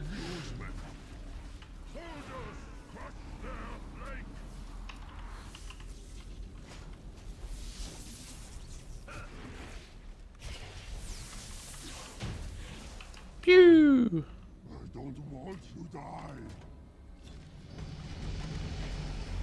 Secret passage has opened beneath the platform. This way.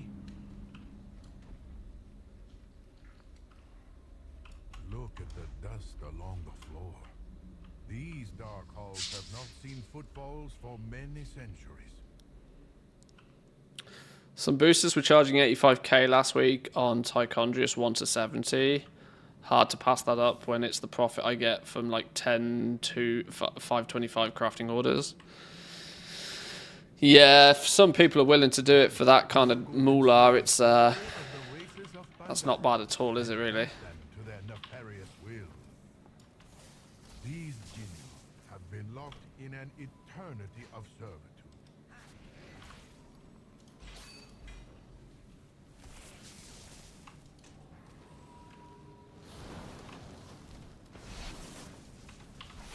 I hear a faint humming. It is coming from this direction.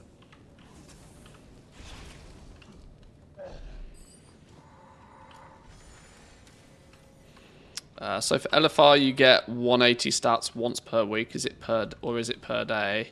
Well, I guess we won't find out until tomorrow. All I know is that the tooltip indicated per week on the experience thread thing, but that ended up being daily, so we'll find out tomorrow. If you do your LFR, if you do your runs today and it's there again tomorrow, then GG. Nearly everything in this mode resets daily. That's kind of one of the big concepts of it. So almost against what anything in game tells you. Pretty much everything is resetting daily. Every day feels like reset day in Mop Remix, which is a blessing and a curse, because it might lead people to end up doing the same high performance thing every day and them not have time to do anything else if it resets every day. I'm talking about like raids here, for example. If you've only got like an hour or two to play, it's probably most sensible for you to jump straight in the highest difficulty raid you can do and spend your time doing that. And then obviously you log on the next day and then that's presented to you again. But, you know, it also means that if everything resets every day, you also don't feel the need to have done everything, if that makes sense. Like, lockouts are fast enough and frequent enough that it doesn't matter too much. You can be as optimal or as not as optimal as you wish. Woo! The deeps. This trash is a bitch, you know. This trash has caught us off guard a couple of times. What's this? Oh, spirit walk. Energy, but feels unlike any we have seen so far. Fascinating. I have never heard I still feel like crap at 70, but it's getting there. Mogu hide their secrets well. Once you can surpass item level 340, Bring the device. realistically, the things you want to focus on doing at level 70 is make sure, if you haven't already, you want to get all your jewellery. Obviously, your neck is the one thing that's going to hold you back because it requires you to do every normal mode raid. That probably is your highest priority. Just getting normal mode done. Throne of Thunder might take you a few goes. What we thought the Mogu Simply because unless you get in a group with absolutely juiced players, there's 2 bosses in Throne of Thunder that are absolute pug killers. But you want to work on getting your neck as fast as possible. And in the process of doing that, you'll probably end up with enough bronze to get a couple of rounds of gear upgrades done as well. Unless you've spent a lot of your bronze on collectible stuff. Leveling alone gives you like 40-50k bronze, so that's enough for a full sweep of upgrades. A couple of levels of item upgrades. A full pass through all of normal modes to get your neck. You'll start to feel as if the world content is then not going to one-shot you and is not too scary at that point. It's just a touch weird that there is like, there is like a level 70 up, progression path in that regards. A lot of people expected that getting level 70, you'll then just smash face instantly. And obviously Blizzard's balance on that has been a little bit whack, but...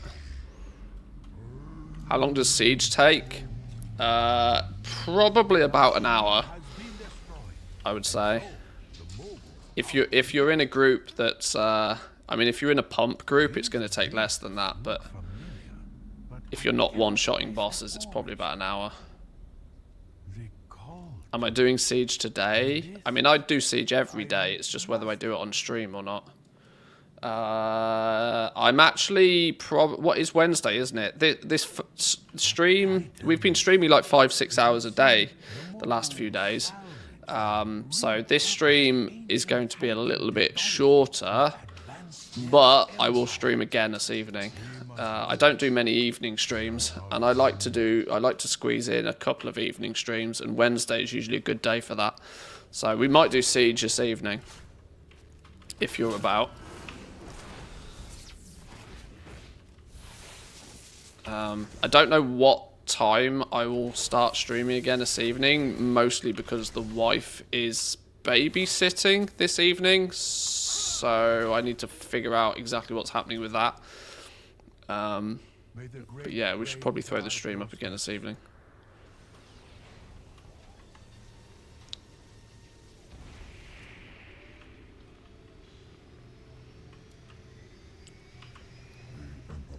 Right, this will get me level 32.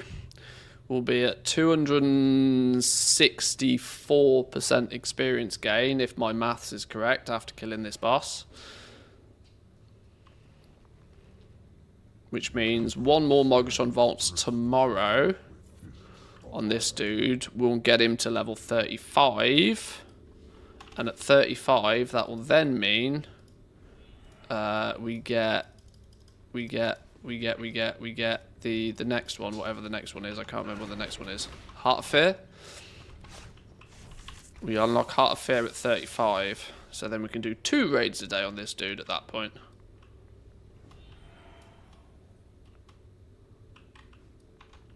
The Emperor's courage burns everlasting.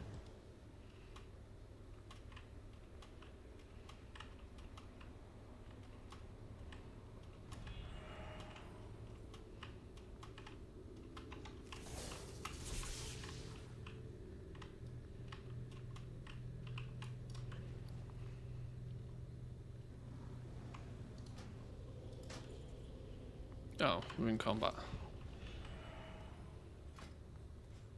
The endless army will crush the Emperor's foes.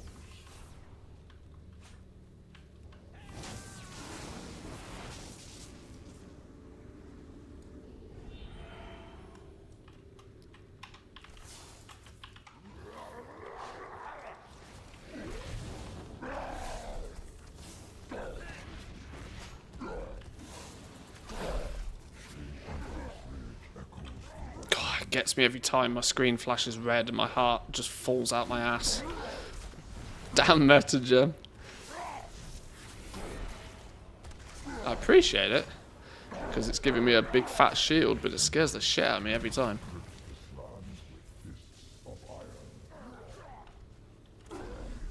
Nuked.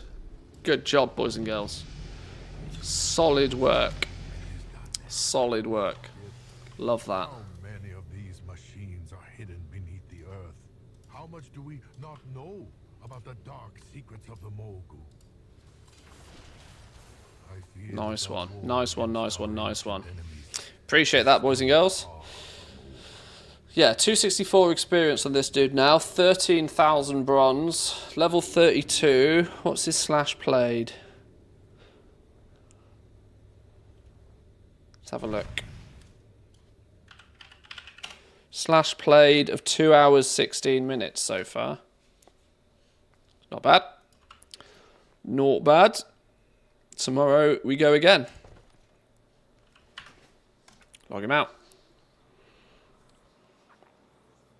That is kind of the principle for leveling alts, I think, realistically. Level up to 25. Get to 25. Do a Mogushun Vaults run. Log off. Do it again the next day. Log off. Do it again for a third day. Log off. In fact, by the third day, you should unlock Heart of Fear. Do Heart of Fear as well. Log off. By the time you hit 40, you get 3 raids a day. And by that point, your bonus experience gain is starting to really stack up high. And if at any point you want to just, level the character, just go out, do some questing, you're going to have the highest gain possible, which is cool.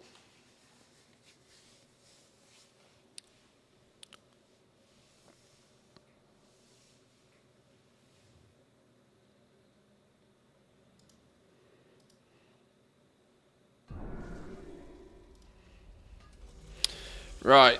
What did I want to do on this dude? I was trying to do the dailies, wasn't I? I was trying to do the dailies, but I got I got scuffed by stupidness. What was the stupidness that prevented me from getting any further? It was the what actually are the dailies? Why have I got so many quests to turn in? I really need to go through my quest log and go hand a bunch of stuff in. 3 dungeon bosses, 2 raid bosses. Can these be done in any difficulty? They're just straight up dungeon bosses, raid bosses, it doesn't matter. So 1 wing of LFR, which Heart of Fear is in theory the approach there. First wing of Heart of Fear. And a dungeon. We'll do a heroic, because then we get our lesser bronze cash. And we practically solo it anyway. Jeez Louise. Fucking hell. Do you want to open the door with any more aggression? Gave everybody a heart attack. A wild wife appears. Whew. Please hold, boys and girls.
Right. Did we get any dungeon queues? No, we didn't. Okay.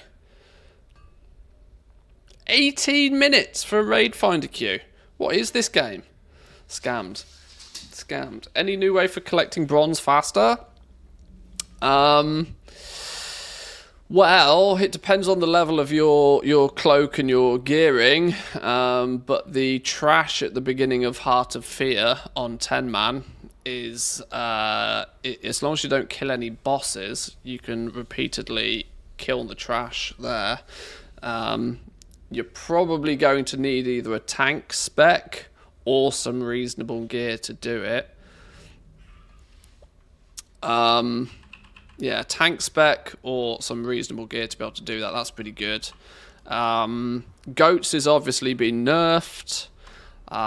In terms of stuff just out in the zones, I don't know. Like weirdly, it's hard to say anything other than it feels a little bit fun policey. The nerfing all of these things, especially the goats. Like, I don't think the goats were really that overpowered that it needed nerfing, but apparently so. Dread Wastes, for example, there's a lot of trash in in this zone in general. This strip down the middle, I think it doesn't hyperspawn, but there's so many little mobs there. I reckon they're probably not too bad for farming. Yeah, just killing shit, killing a lot of stuff. Just the more stuff you're doing, keeping yourself busy is probably the best way. I don't have the best of answers right now, unfortunately. They kind of don't want people to be done with Remix in under a week. They planned this for 93 days for a reason. Well, the thing is I go by the theory that, yes, it's available for 93 days, but it shouldn't take you 93 days to do it. Like, I don't think that it's that much of a problem if people get to max level and it takes like a week to gear up. Getting to max level and a week to gear up feels about fair, right? That means that players can sort of dip in. Doesn't have to be like the main thing that they do. It's meant to be a supplementary thing to retail and kata and all this sort of stuff anyway. You shouldn't have to spend 5 hours a day in this game mode. It should be dip in and out a little bit more, which is why I think people's arguments for leveling up faster is very valid.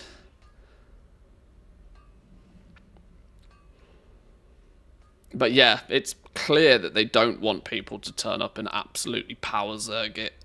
But you know, gamers will do gamer things. It's not like Mr. Pandaria is new. Most people know the landscape, know the mobs, know the zones inside out like the back of their hand because it's been around for a decade. Surprise, surprise. Dalaran birds, apparently. I don't know what the Dalaran birds thing is. I'm not sure what that is. If you haven't done like the zone questing and stuff, that's actually surprisingly good, especially now that they've added threads and stuff to make it feel more worthwhile doing. There's a whole category of Panda Remix achievements, which each and every achievement is going to give you something. I haven't actually focused on doing a lot of this yet. I tried to do a bunch of it whilst leveling up. I did a bunch of the questing through the different campaigns and stuff whilst leveling to 70. But these now are giving... These are definitely worth doing. Definitely worth working your way through. It's certainly not ideal, and it's one-time stuff, but it's stuff to get done none the same.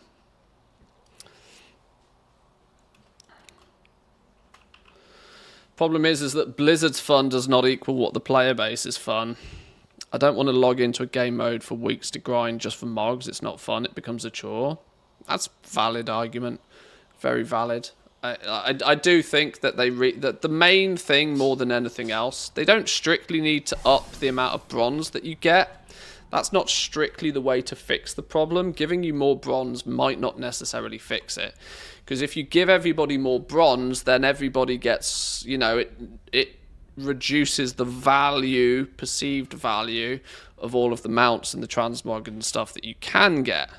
The problem is here. This is the problem. The problem is just how much it costs to upgrade your gear so that you can get into that kind of powerful category. These are 600,000 bronze to upgrade a full set of gear was just way too much. Now, people are doing it, and people have done it, but 600,000 bronze is just way too much. When 600,000 bronze can buy you every single mount that this mode has to offer. So players are going to have two choices, right? You could buy every single mount that's available, or you can level up one character with max gear. That doesn't seem balanced to me. Like, you know, if you want, you should be able to level at least a couple of characters to max power way before you can afford to buy every single one of the mounts that are in this mode. It seems like something with these item upgrades was way off. It's almost like there's a zero too many. Like 100, maybe 200,000 bronze so that it takes players a week to do or something would have been, I think, maybe more sensible. I don't know. I think they've way too aggressively tried to pace the upgrading of your gear. It makes it so that you are absolutely never going to have more than one character, I don't think, that is juiced to the hills, which removes most of the alt friendliness, which was what this mode was kind of heavily designed to do, which is a bit weird. Or it could have been different currencies. That would have been another solution, yeah. Making the currency you acquire for upgrading, because then you could do both simultaneously, right? You wouldn't feel like you're doing this or this. That's kind of where the conflict comes a little bit.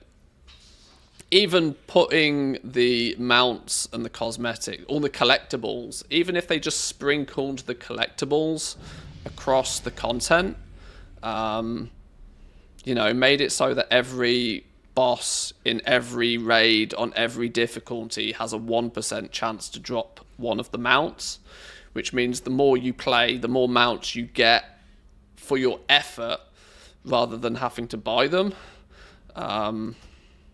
Would have then mean that you could choose to use your bronze primarily for powering up your character, and any spare bronze that you have, you could, you know, collect the collectibles you weren't lucky enough to get whilst leveling your characters.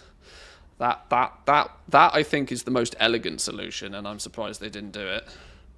But I do have 22,000 bronze on me right now, but I don't particularly want to start upgrading stuff yet. I like to do my upgrades in one go, and it's 38,000 bronze to upgrade everything by one level.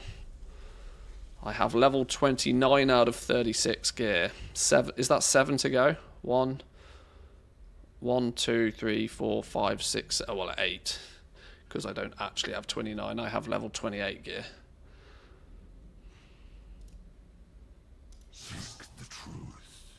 Where are these queues? 16 minutes, 34 minutes? Where the flippin' hell have my healers gone? Where's all the healers at? Where's all the healers?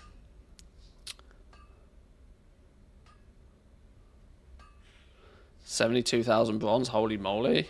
Yeah, that's still to go. I still need to throw 72,000 bronze into just my weapon.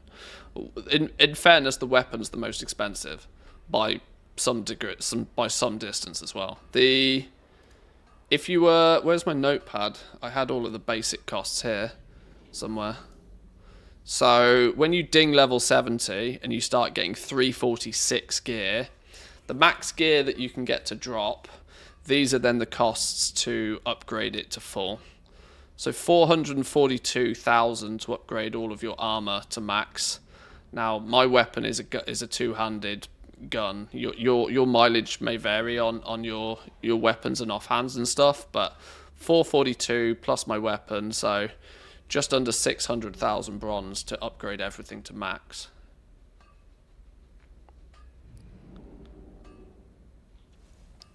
Blizzard didn't take away stuff for people who farmed frogs. Well, they didn't exploit anything. There was no reason to take their stuff away. They didn't do anything wrong. They took advantage of something that Blizzard presented. There was no exploit happening. There was no foul play. While I understand people are somewhat frustrated that some people did it and some people didn't do it, the point was it wasn't an exploit.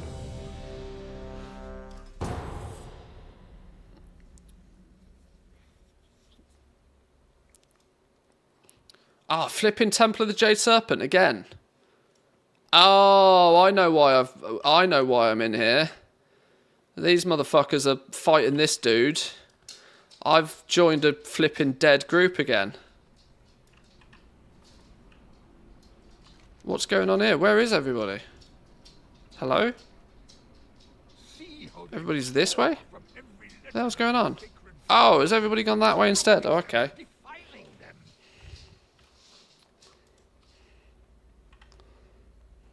Everybody started this way. I can live with that. Beep beep, coming through. Beep beeps.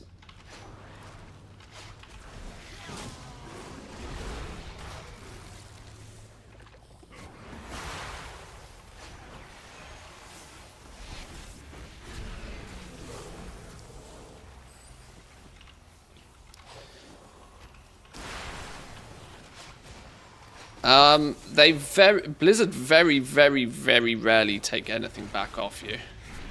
Very rarely. Only in seemingly extreme cases have they ever done something like that.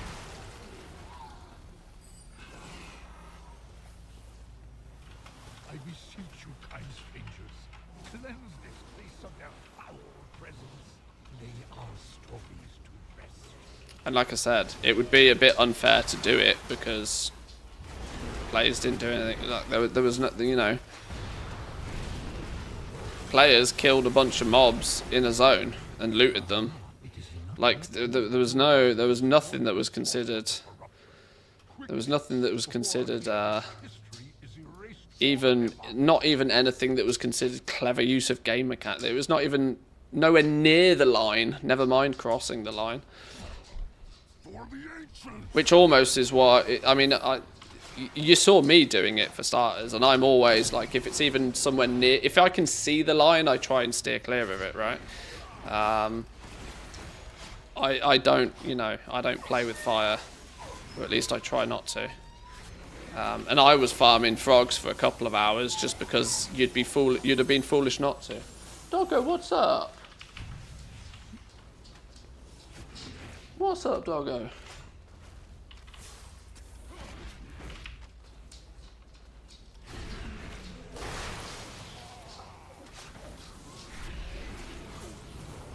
Hello, hello, hello.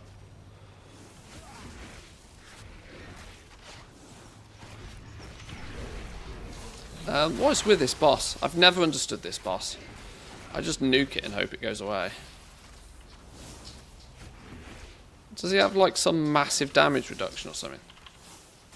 It's immune to all forms of damage until it's fully empowered. Oh, is that what it is?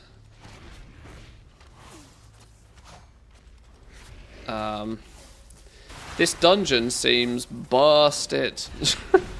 There we go.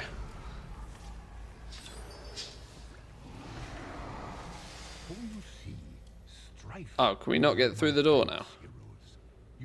Do we have to go through Wise Marie? Off with you. I require meditation before I begin the restoration ritual.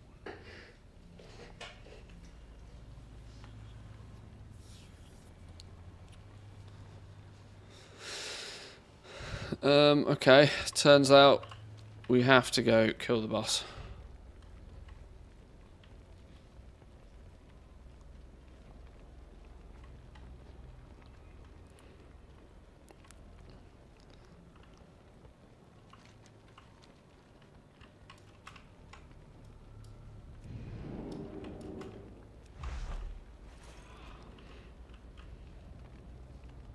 Get ready to mindlessly attack a boss while it splashes in some puddles. Well, we'll see. Let's hope.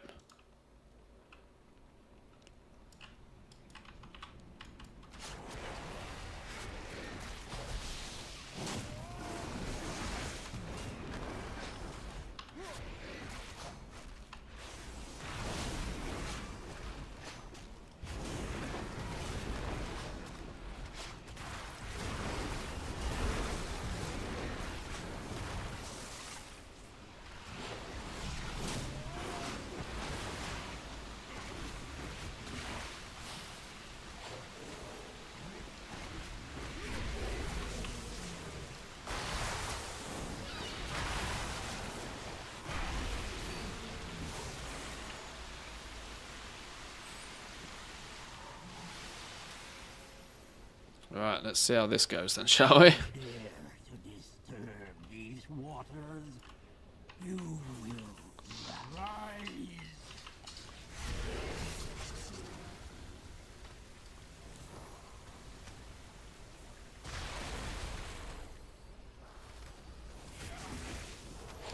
Yeah, doesn't spawn ads.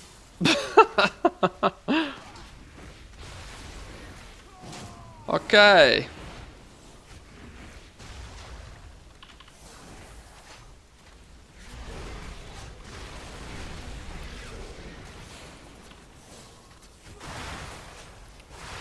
Right, well this is going to be a chore, isn't it? This is going to be a chore and a half.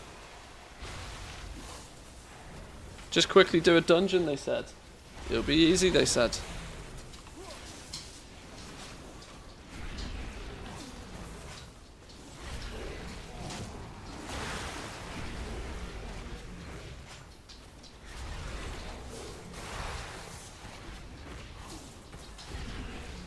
Yeah, this dungeon's bugged.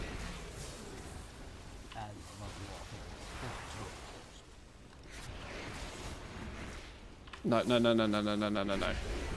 We're not wiping.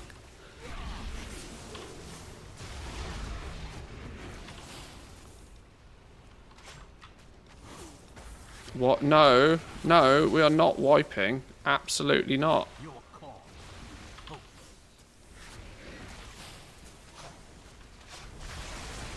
I'm going to stand here and kill it.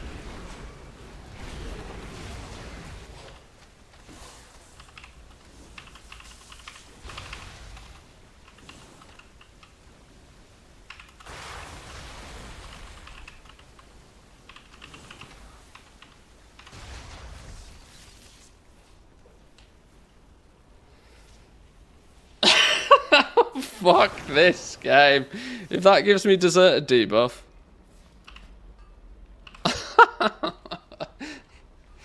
Oh, we were 10% down. It was 10% down. Alright. Alright. What a stupid game. Well, at least it didn't boot me for my LFR queue. We'll get that out of the way instead then, shall we? Unbelievable. Unbelievable. Kick the one person from your group that gives you some chance of actually killing the boss. Good effort, that game. Well done.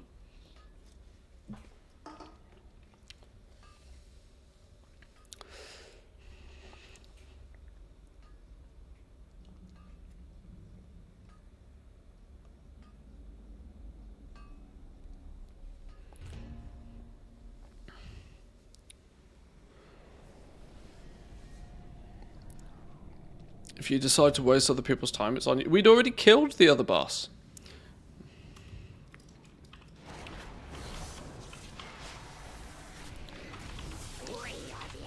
Can't get through the door.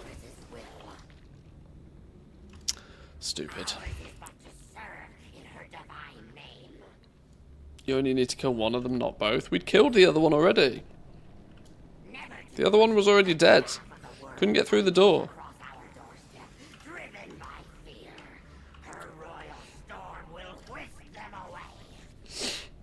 Right, let's blast this.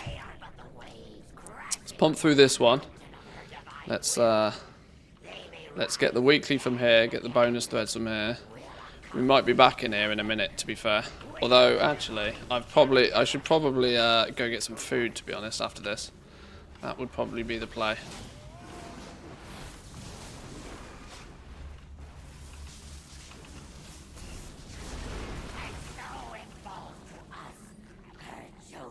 Who's the pumper here?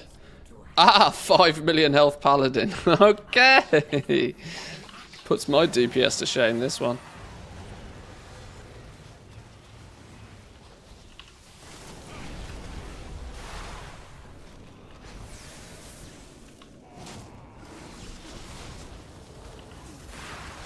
Eating food is a good thing, yeah. Can confirm. I am getting quite hungry. I didn't have much breakfast. I'm not a breakfast person. Like, I kind of really have to force myself to eat breakfast in the morning. But then if I don't really eat much breakfast and then go and do a 6-hour stream, it's I am hungry by the end of it. The despair of the dark void. Wrecked. Our will for us is to perish, and it shall be so.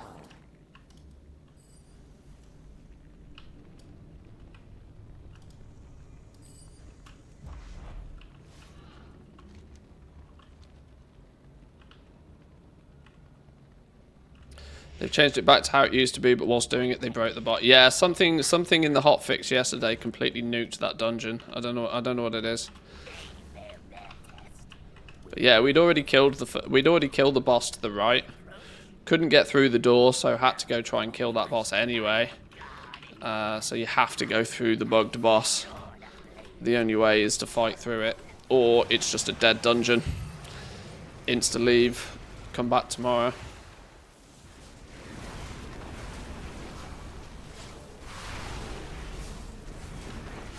Which is a touch annoying, because that's happened to me twice now. I've queued into that same dungeon.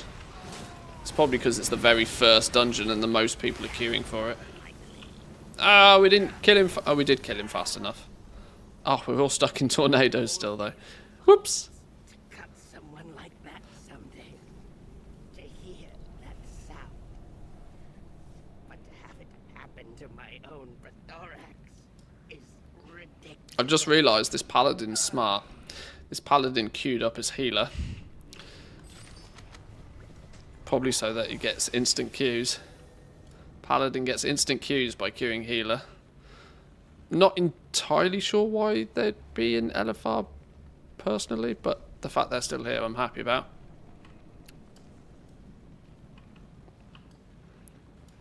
And I actually suspect they're probably top of the healing meters anyway. Yeah, definitely top of the healing meters.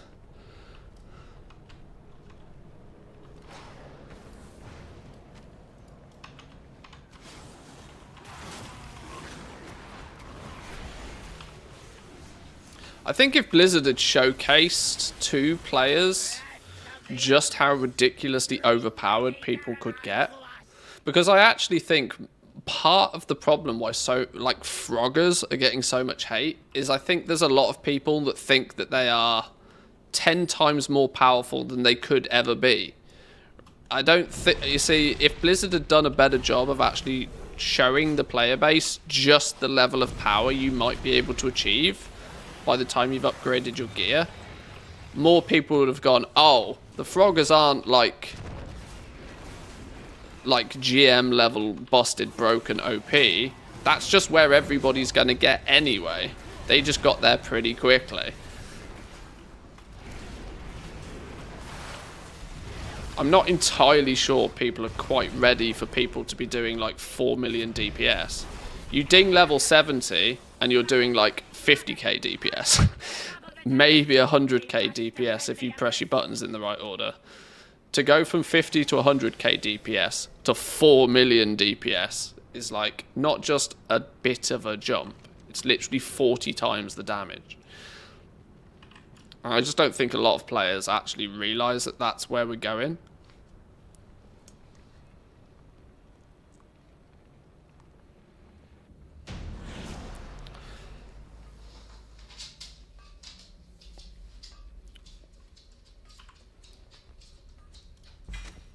Right, random experience thread, because sure. We got 100 main stat, 200 stamina. Stinky. It's cool that it still gives you double on stamina though, mind. I just would have rather had anything but stamina.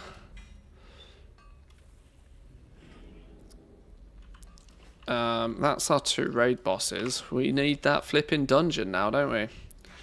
Maybe... Can I queue into a normal dungeon and a heroic dungeon at the same time?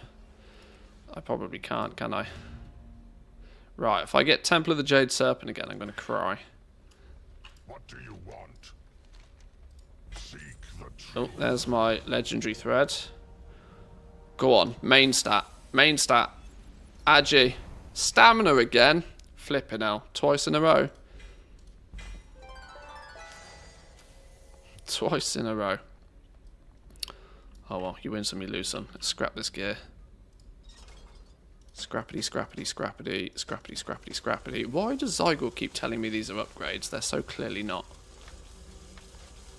Stop telling me upgrades. Okay, 25k bronze. 25k bronze. I need 38k. I need 12k more bronze. How and what and where have I done things today? I've only done Mogoshon Vault's 10 player so far in this dude today. Okay, so we got loads of room to do some raiding this evening. Loads of room. That's probably the plan then. Smash through some of the raids later on today.